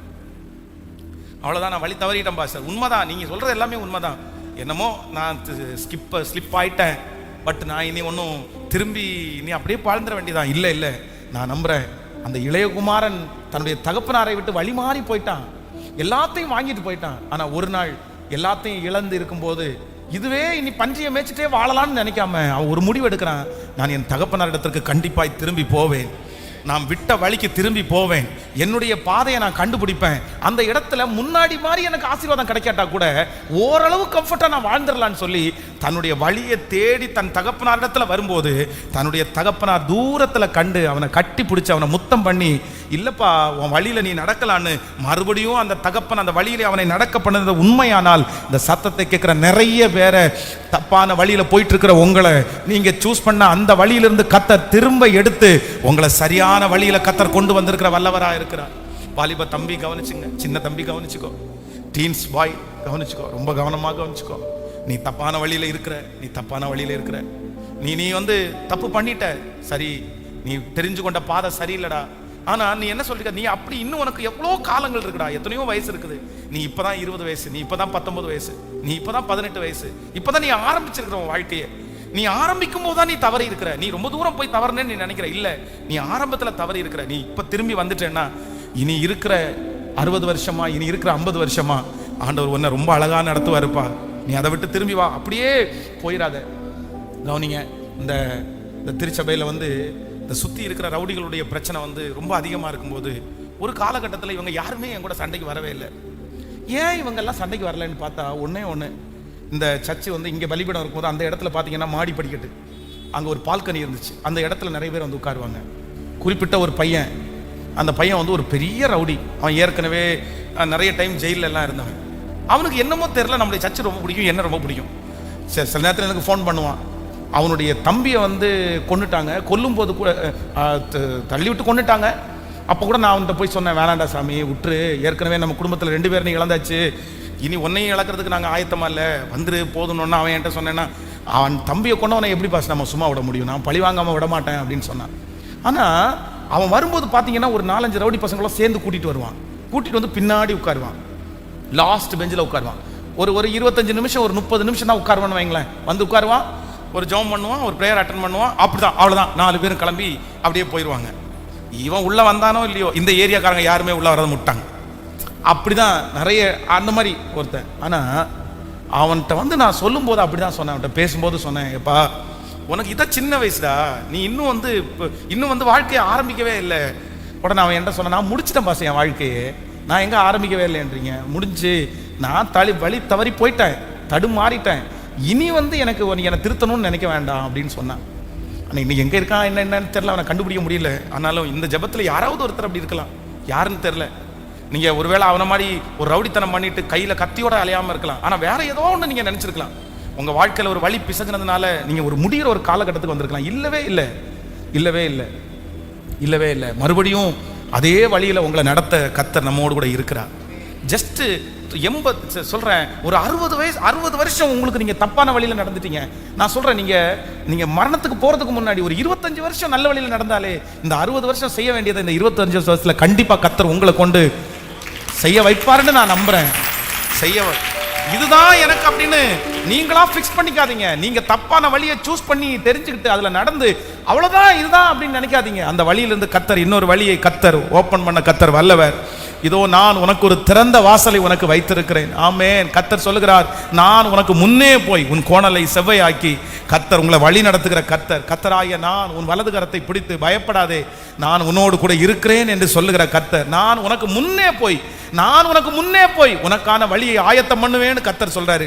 அதனால நான் நம்புறேன், தப்பான வழியில போன எல்லா பிள்ளைகளையும் கர்த்தர் இன்னைக்கு கை தூக்கி எடுக்கிறத நான் பார்க்கிறேன். ஆண்டவர் மறுபடியும் உன்னை கொண்டு வர போறாரு.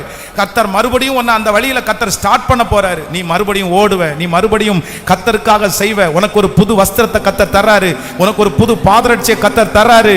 ஆமென். கர்த்தர் உன்னை கட்டி பிடிச்சு உன்னை முத்தம் செய்கிறார். இதுக்காக தான் அப்பா ரொம்ப நாளா எதிர்பார்த்துட்டு இருந்தார். இதுக்காக தான் ஏசப்பா உன்னை ரொம்ப நாள் தேடிட்டு இருந்தாரு. இல்ல, வந்திருப்பா வந்திருப்பா. ஆண்டவர் சொல்றாரு, வந்திருப்பா, நீ வந்திருப்பா, நீ வந்துருமா, நீ வந்துருமா, நீ வந்துருமா. இன்னும் ஆண்டவரத்தில் நிறைய இரக்கம் இருக்குமா, இன்னும் நிறைய இரக்கம் இருக்குமா. உன் மேல ஆண்டவர் வச்சிருக்கிற தரிசனம் போகல, உன் மேல ஆண்டவர் வச்சிருக்கிற திட்டம் போகல, ஆண்டவர் உன் மேல வச்சிருக்கிற எதிர்காலம் இன்னும் போகல, அவர் உன் மேல வச்சிருக்கிற ஊழியதாக இன்னும் போகல. ஆண்டவர் இன்னும் உன்னை மறக்கல. இன்னும் உன்னை கத்தரை வெளியில எடுத்து போடல. உன்னை சுத்தி இருக்கிற நிறைய பேர் அவருடைய கையில நீ கெட்டு போனதுனால தூக்கி போடுங்க ஆண்டவரே, தூக்கி போடுங்க ஆண்டவரே, தூக்கி போடுங்க ஆண்டவரே. பிசாசு ஒரு பக்கத்துல இருந்துட்டு இன்னுமா இவனை கையில வச்சிருக்கிறீங்க, இவனை தூக்கி போடுங்க, இவன் வேண்டாம் அப்படின்னு சொல்லிட்டே இருக்கும்போது ஆண்டவர் மட்டும் உன்னை கையில வச்சுட்டு உன்னை தூக்கி போட மனசே இல்லாம மறுபடியும் உன்னை வனைஞ்சுக்கணும்னு நினைக்கிறாரு. நீ கொஞ்சம் இடம் கொடுத்துட்டேன்னா, நீ கொஞ்சம் இடம் கொடுத்துட்டேன்னா மறுபடியும் உன்னை கத்தர் வனைவேன்னு வாக்கு கொடுக்கிறாரு. மறுபடியும் ஒரு புதிய மனுஷனாய் இல்ல நீ பிறக்கும் போது உன்னிடத்துல இருந்த அந்த தலையெழுத்தை கத்தர் மீண்டும் எழுத போகிறார். நீ பிறக்கும் போது நீ எந்த காரணத்திற்காக உருவாக்கப்பட்டாயோ அந்த நோக்கத்தை கத்தர் நிறைவேற்ற போறாரு. கையை உயர்த்தி சத்தமா சத்தமா சத்தமா ஜெபம் பண்ணி, வாலிப தம்பி தங்கச்சிங்க எல்லாம் சத்தமா ஜெபம் பண்ணுங்க. ஏசப்பாட்ட சொல்லுங்க, எனக்கு குறித்திருக்கிறதை அவர் நிறைவேற்றுவார். சத்தமா முழு பலத்தோட ஜெபம் பண்ணு தங்கச்சி, முழு பலத்தோட ஜெபம் பண்ணு தங்கச்சி. இல்ல நீ வழி மாறினவள் கிடையாது. இல்ல ஏதோ ஒரு தப்பு நடந்துருச்சு, ஏதோ நீ வழி தடுமாறிட்ட, பரவாயில்ல. பிரயாணத்துல ஏற்ற தாழ்வுகள் வரத்தான் செய்யும். ஆண்டவர் அதை மன்னிச்சாரு, ஆண்டவர் அதை மறந்துறாரு. ஏதோ நீ சூழ்நிலை உனக்கு அப்படி பண்ணிட்ட, நீ யார் சொன்னாலும் கேட்கல, அந்த ஞானம் உனக்கு இல்லை. அதுக்காக அப்பா உன்னை கைவிட்டுல, அப்பா இன்னும் உன்னை நேசித்து தான் இருக்கிறாரு. மறுபடியும் உனக்கு ஒரு வாழ்க்கை இருக்குது, ஒரு நியூ லைஃபை கத்தர் உனக்கு வச்சிருக்கிறாரு, ஒரு புது பாதையை வச்சிருக்கிறாரு. கத்தர் சொல்றாரு, அது எல்லாத்தையும் விட்டுட்டு வா, அது எல்லாத்தையும் தூக்கி போட்டுட்டு வா, அது எல்லாத்தையுமே விட்டுரு. நான் உனக்கு வைத்ததை, உனக்கு சொன்னதை செய்ய மழவும் உன்னை கைவிடுவதே இல்லை. கத்தருடைய ஒரு பெரிய பிரசன்னம் இங்க நிலாவுறதை நான் பார்க்கிறேன். ஆண்டவருடைய பெரிய மகிமை இருக்குது. நான் ரொம்ப பலவீனமா தான் இருக்கேன், ரொம்ப டயர்டா, ரொம்ப களைப்பா தான் இருக்கிறேன். ஸோ நைட் ஃபுல்லாக ரொம்ப தூங்காமல் ட்ராவல் பண்ணிட்டே வந்தனால திருப்பி அகைன் ட்ராவல் பண்ணணும். ஆனாலும் ஆண்டவருடைய பிரசனத்தை நான் உணர்றேன். இன்னும் 7 மணி நேரம் ட்ராவல் பண்ணணும் கண்டினியூவா. ஆனாலும் உங்கள் எல்லாருக்காக ஜெபம் பண்ண விரும்புகிறேன். ஸோ வாலிப தம்பிங்க தங்கச்சிங்க யாராவது ஒருத்தர், ஸோ இந்த போதைப் பொருளுக்கு அடிமையாக இருக்கிறவங்க, யாருக்கும் தெரியாமல் போதைப் பொருட்களை யூஸ் பண்ணுறவங்க, ஸோ இன்றைக்கே எடுத்து போட்டுருமா, இன்றைக்கே எடுத்து போட்டுரு, கொண்டு வந்து போட்டுரு, இல்லை பலிபீடத்தில் வச்சிரு, பிச்சு போட்டுரு. எந்தெந்த விதத்துலலாம் சத்துருவனை வழி மாறி போக பண்ணணும் அது எல்லாத்தையும் விட்டுரு. அது எல்லாத்தையும் விட்டுட்டு நீ உன்னுடைய வாழ்க்கையை அழிச்சிக்காத, நீ உன் வாழ்க்கையை அழிச்சிக்காத. ஆண்டவர் மறுபடியும் உன்னை அழைக்கிறார், உன்னை கூப்பிட்றாரு, நீ வா, நான் உன்னை வாழ வைப்பேன். வாலிப தங்கச்சிகளும் அப்படிதான், ஏதாவது ஒன்று மனசில் நினச்சி நீ பாட்டுக்கு அதை கற்பனை பண்ணிட்டு இருப்பேன்னு சொன்னால் விட்டுரு. ஆண்டவர் உன்னை மறுபடியும் கொண்டு வரட்டும். நீ நிறைய பேர் பின்னாடி இருந்துட்டு வரீங்க, ஆனால் இனி நெக்ஸ்ட் வீக்லேருந்து கொஞ்சம் முன்னாடியே வந்திருக்கிற மாதிரி பண்ணுங்க. ஸோ இந்த இயர் இனி ஆகஸ்ட் வந்துட்டோம், September, October, November, December. So ஒரு 4 months தான் இருக்குது, 4 மாதம் தான் இருக்குது. நம்ம செய்த தவறுகள், நம்ம செய்த மீறுதல்கள், இது எல்லாத்தையுமே நினச்சி அப்படியே இருந்துட்டோம் அப்படின்னு சொன்னால் திரும்ப நீங்கள் வரவே முடியாது. சிம்சோன் தன்னுடைய வாழ்க்கையில் செய்த ஒரு மிகப்பெரிய தவறு என்ன அப்படின்னு சொன்னால், ஆண்டவரிடத்துல போகவே இல்லை. அவன் கடைசி வரைக்கும் போகவே இல்லை. கடைசியாக எப்போ போனான் அப்படின்னு சொன்னால், அவனை கொண்டு போய் வேடிக்கை பொருளாய் அவன் விட்டு அந்த செத்து போகிறான் அப்படின்ற சூழ்நிலை தான் கடைசியாக போய் அந்த 2 தூணையும் பிடிச்சிட்டு கேட்குறான், எனக்கு இழந்து போன அந்த பெலனை இன்னொரு டைம் நீ தருவீங்களா அப்படின்னு கேட்டான். ஆனால் ஆண்டவர் அந்த நிமிஷத்தில் அவனுடைய மனசனுடைய உடைவை பார்த்து யாருமே நம்பலை, ஆனால் அந்த பெலன் அவனுக்கு திரும்ப வந்துச்சு. அதனால நான் என்ன நம்புறேன் அப்படின்னா, நீங்கள் கேட்டீங்கன்னா, நீ கேட்டால் போதும் மகன், நீ ஏசப்பாட்ட வந்தால் போதும். நீ வேற எங்கே போனாலும் பாருங்கள், நிறைய பேர் தப்பு பண்ணி கையை அறுத்தவங்கெல்லாம் இருக்குங்க.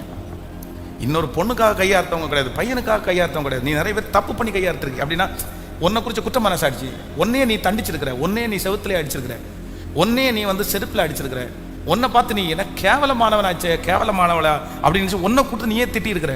பட் நீ உன்னை திட்டுறதுனாலையோ இல்லை நீ உன்னை அடிச்சுக்கிறதுனாலையோ நீ உன்னை ஃபீல் பண்ணி, இங்கே இருக்கிற தண்ணி அடிக்கிற நிறைய தம்பிங்க சிகரெட் அடிக்கிற நிறைய தம்பிங்க நீ அடிச்சது என்ன தெரியுமா, எதுக்கு அடிச்சு தெரியுமா, நான் இவ்வளோ பெரிய தப்பு பண்ணிட்டு எதுக்கு நான் உயிரோடு இருக்கணும், இன்னொன்று கொடு அப்படி கூட நீ நினச்சிக்கலாம்.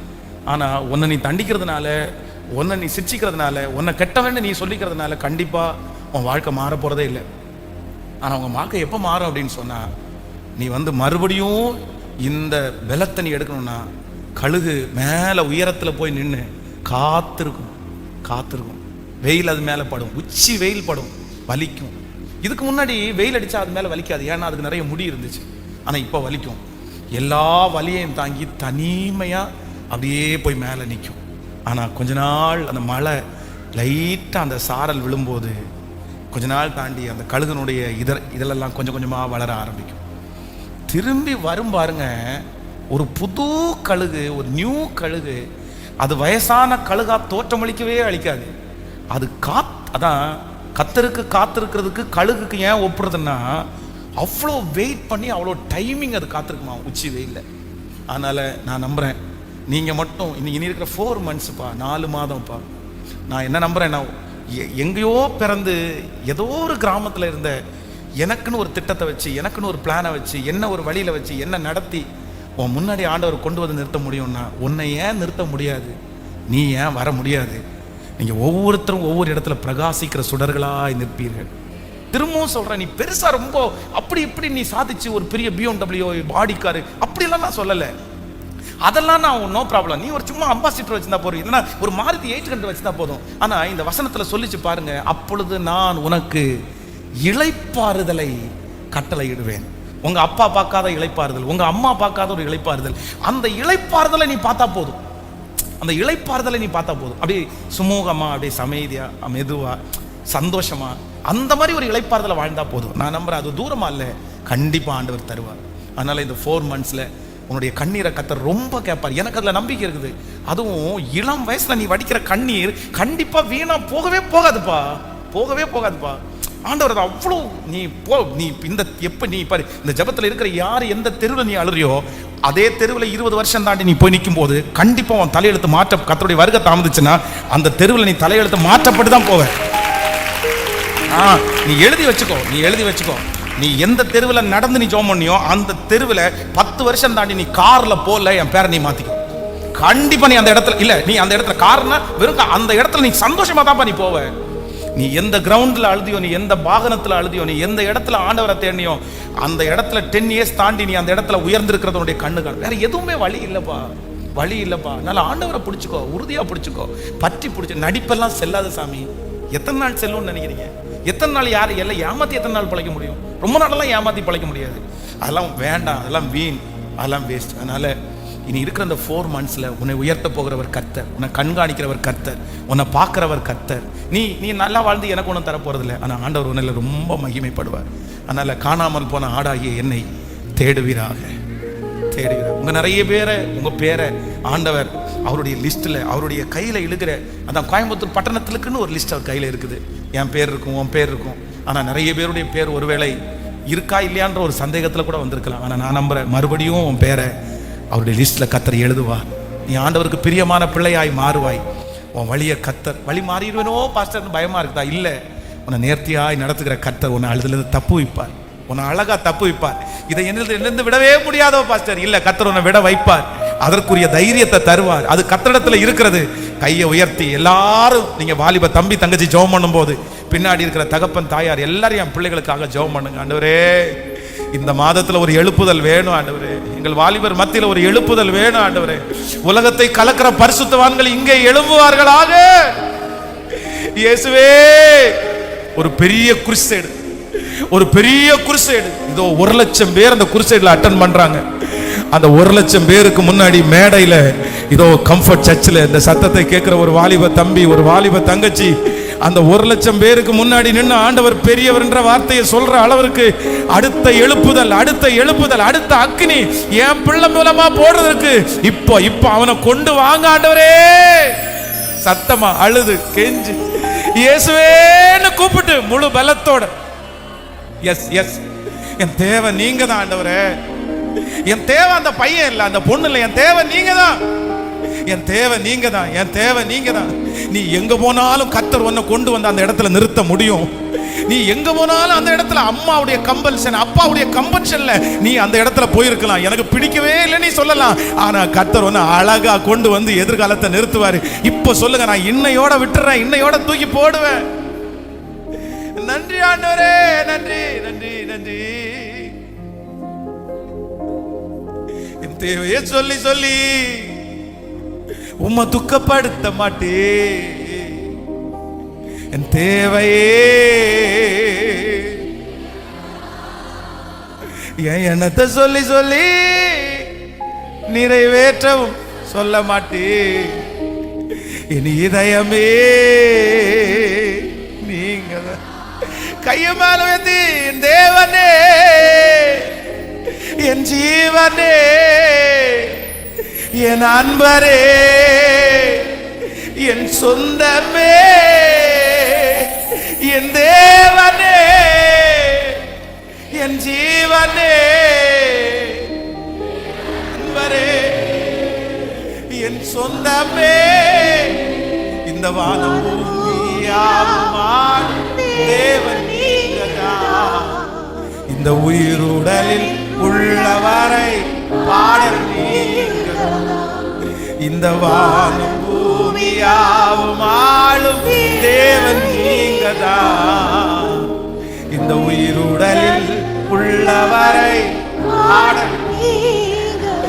என்னை கண்மணி போல் காத்ததே நீர் அல்லவோ. நான் கண்ணுறங்க காவல் வை தேவன் அல்லவோ.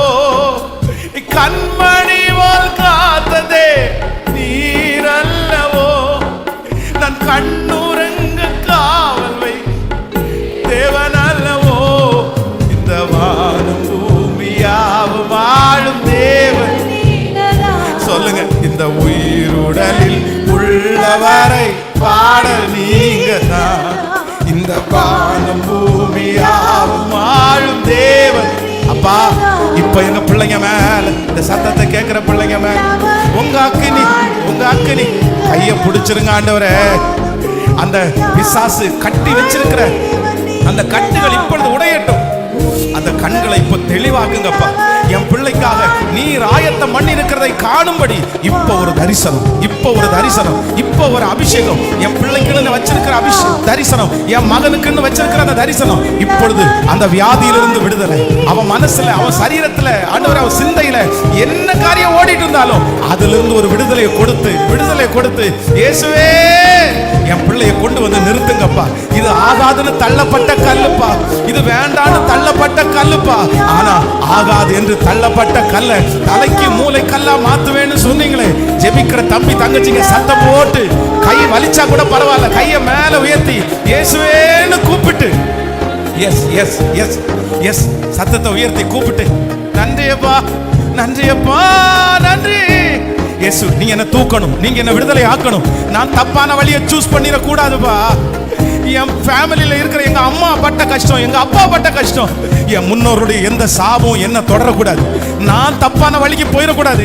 எங்க ஃபேமிலி இருக்கிற வழியில் நான் போயிடக்கூடாது. சத்தமா ஜெபம் பண்ணணும். எஸ், இன்னைக்கு இந்த இடத்துல நீ வடிக்கிற கண்ணீருக்கு கர்த்தர் பதில் தர்றாரு. கர்த்தர் பதில் தர்றாரு. அவர் பார்க்கிறார். ஓ நன்றி ஆண்டவரே, நன்றி ஆண்டவரே, நன்றி ஆண்டவரே, நன்றி ஆண்டவரே, நன்றி அப்பா. ஓ, என் தேவையை சொல்லி சொல்லி உம்மை துக்கப்படுத்த மாட்டேன். என் தேவையே நீங்கதான். என் எண்ணத்தை சொல்லி சொல்லி நிறைவேற்ற சொல்ல மாட்டேன். என் இதயமே நீங்கதான். என் இதயமே நீங்கதான். உடைய பிள்ளைகள் எல்லாரையும் நான் ஆசீர்வதிக்கிறேன். வாலிப தம்பி மேல, தங்கச்சி மேல ஒரு பெரிய கிருபை இருக்கட்டும். இப்போ ஆலயத்தை விட்டு வெளியே போகும்போது எல்லாத்தையும் என் பிள்ளை தூக்கி போட்டுறோம் ஆண்டவரே. இனி வேண்டாம், இனி அசுத்தம் வேணாம் ஆண்டவரே, இனி வேண்டாம் ஆண்டவரே, வேண்டாம் ஆண்டவரே, வேணாம்ப்பா, அது வேணாம். என் பிள்ளைக்கு ஒரு நல்ல மெச்சூர்ட கொடுங்கப்பா ஆண்டவரே. உனக்கு கற்று தந்தவங்கள விட உன்னை ஞானவானா மாத்துவேன்னு சொன்னீங்கல்ல ஆண்டவரே. எங்க பிள்ளைகளுக்கு படிச்சு கொடுக்கிற டீச்சர்ஸை விட அவங்கள ஞானவான்களா மாத்துறதுக்கு நீங்க நல்லவரப்பா. அந்த மெச்சூர்ட தாங்க ஆண்டவரே. அவங்க நல்லா சம்பாதிக்கணும், அவங்க உங்களுக்கு ஊழியம் செய்யணும், அவங்க மகிமையான இடத்துல இருக்கணும். உங்க வருகை தாமதிச்சுன்னா, நானும் உயிரோடு இருந்தா உங்க பிள்ளைங்க அத்தனை பேரும் 50 பேருக்கு அதிபதி, 100 பேருக்கு அதிபதி, 200 பேருக்கு அதிபதி, இந்த இடத்துல மேனேஜர், இந்த இடத்துல போஸ்ட், இதெல்லாம் என் கண்ணில் பார்த்துட்டே சந்தோஷப்படணும் ஆண்டவரே. இந்த கிருபையை கத்த தாரும். உங்க பிள்ளைகளை கொண்டு வந்திருக்கிற காணிக்கைகள், தசம பாகங்களை கத்தர் ஆசீர்வதியும். 1, 30, 60, 100 பலன் கொடு. இந்த திருச்சபையில் நாங்கள் கட்டப்போகிற அந்த கிச்சன் வேலைகளை கத்தர் ரொம்ப அழகாக மாற்றி கொடுத்து தேவைகளெல்லாம் கத்தர் ஆச்சரியமாய் சந்திப்பீராக ராஜா. உங்கள் பாதத்தை முத்தம் செய்கிறோம். இயேசுவின் மூலம் ஜெபம் எடுக்கிறோம் நல்ல பிதாவே, ஆமென். God bless you. ஆண்டவர் உங்களை ஆசீர்வதிப்பார். உங்களுக்காக நான் ஜெபம் பண்றேன். Praise Lord, praise Lord, praise Lord.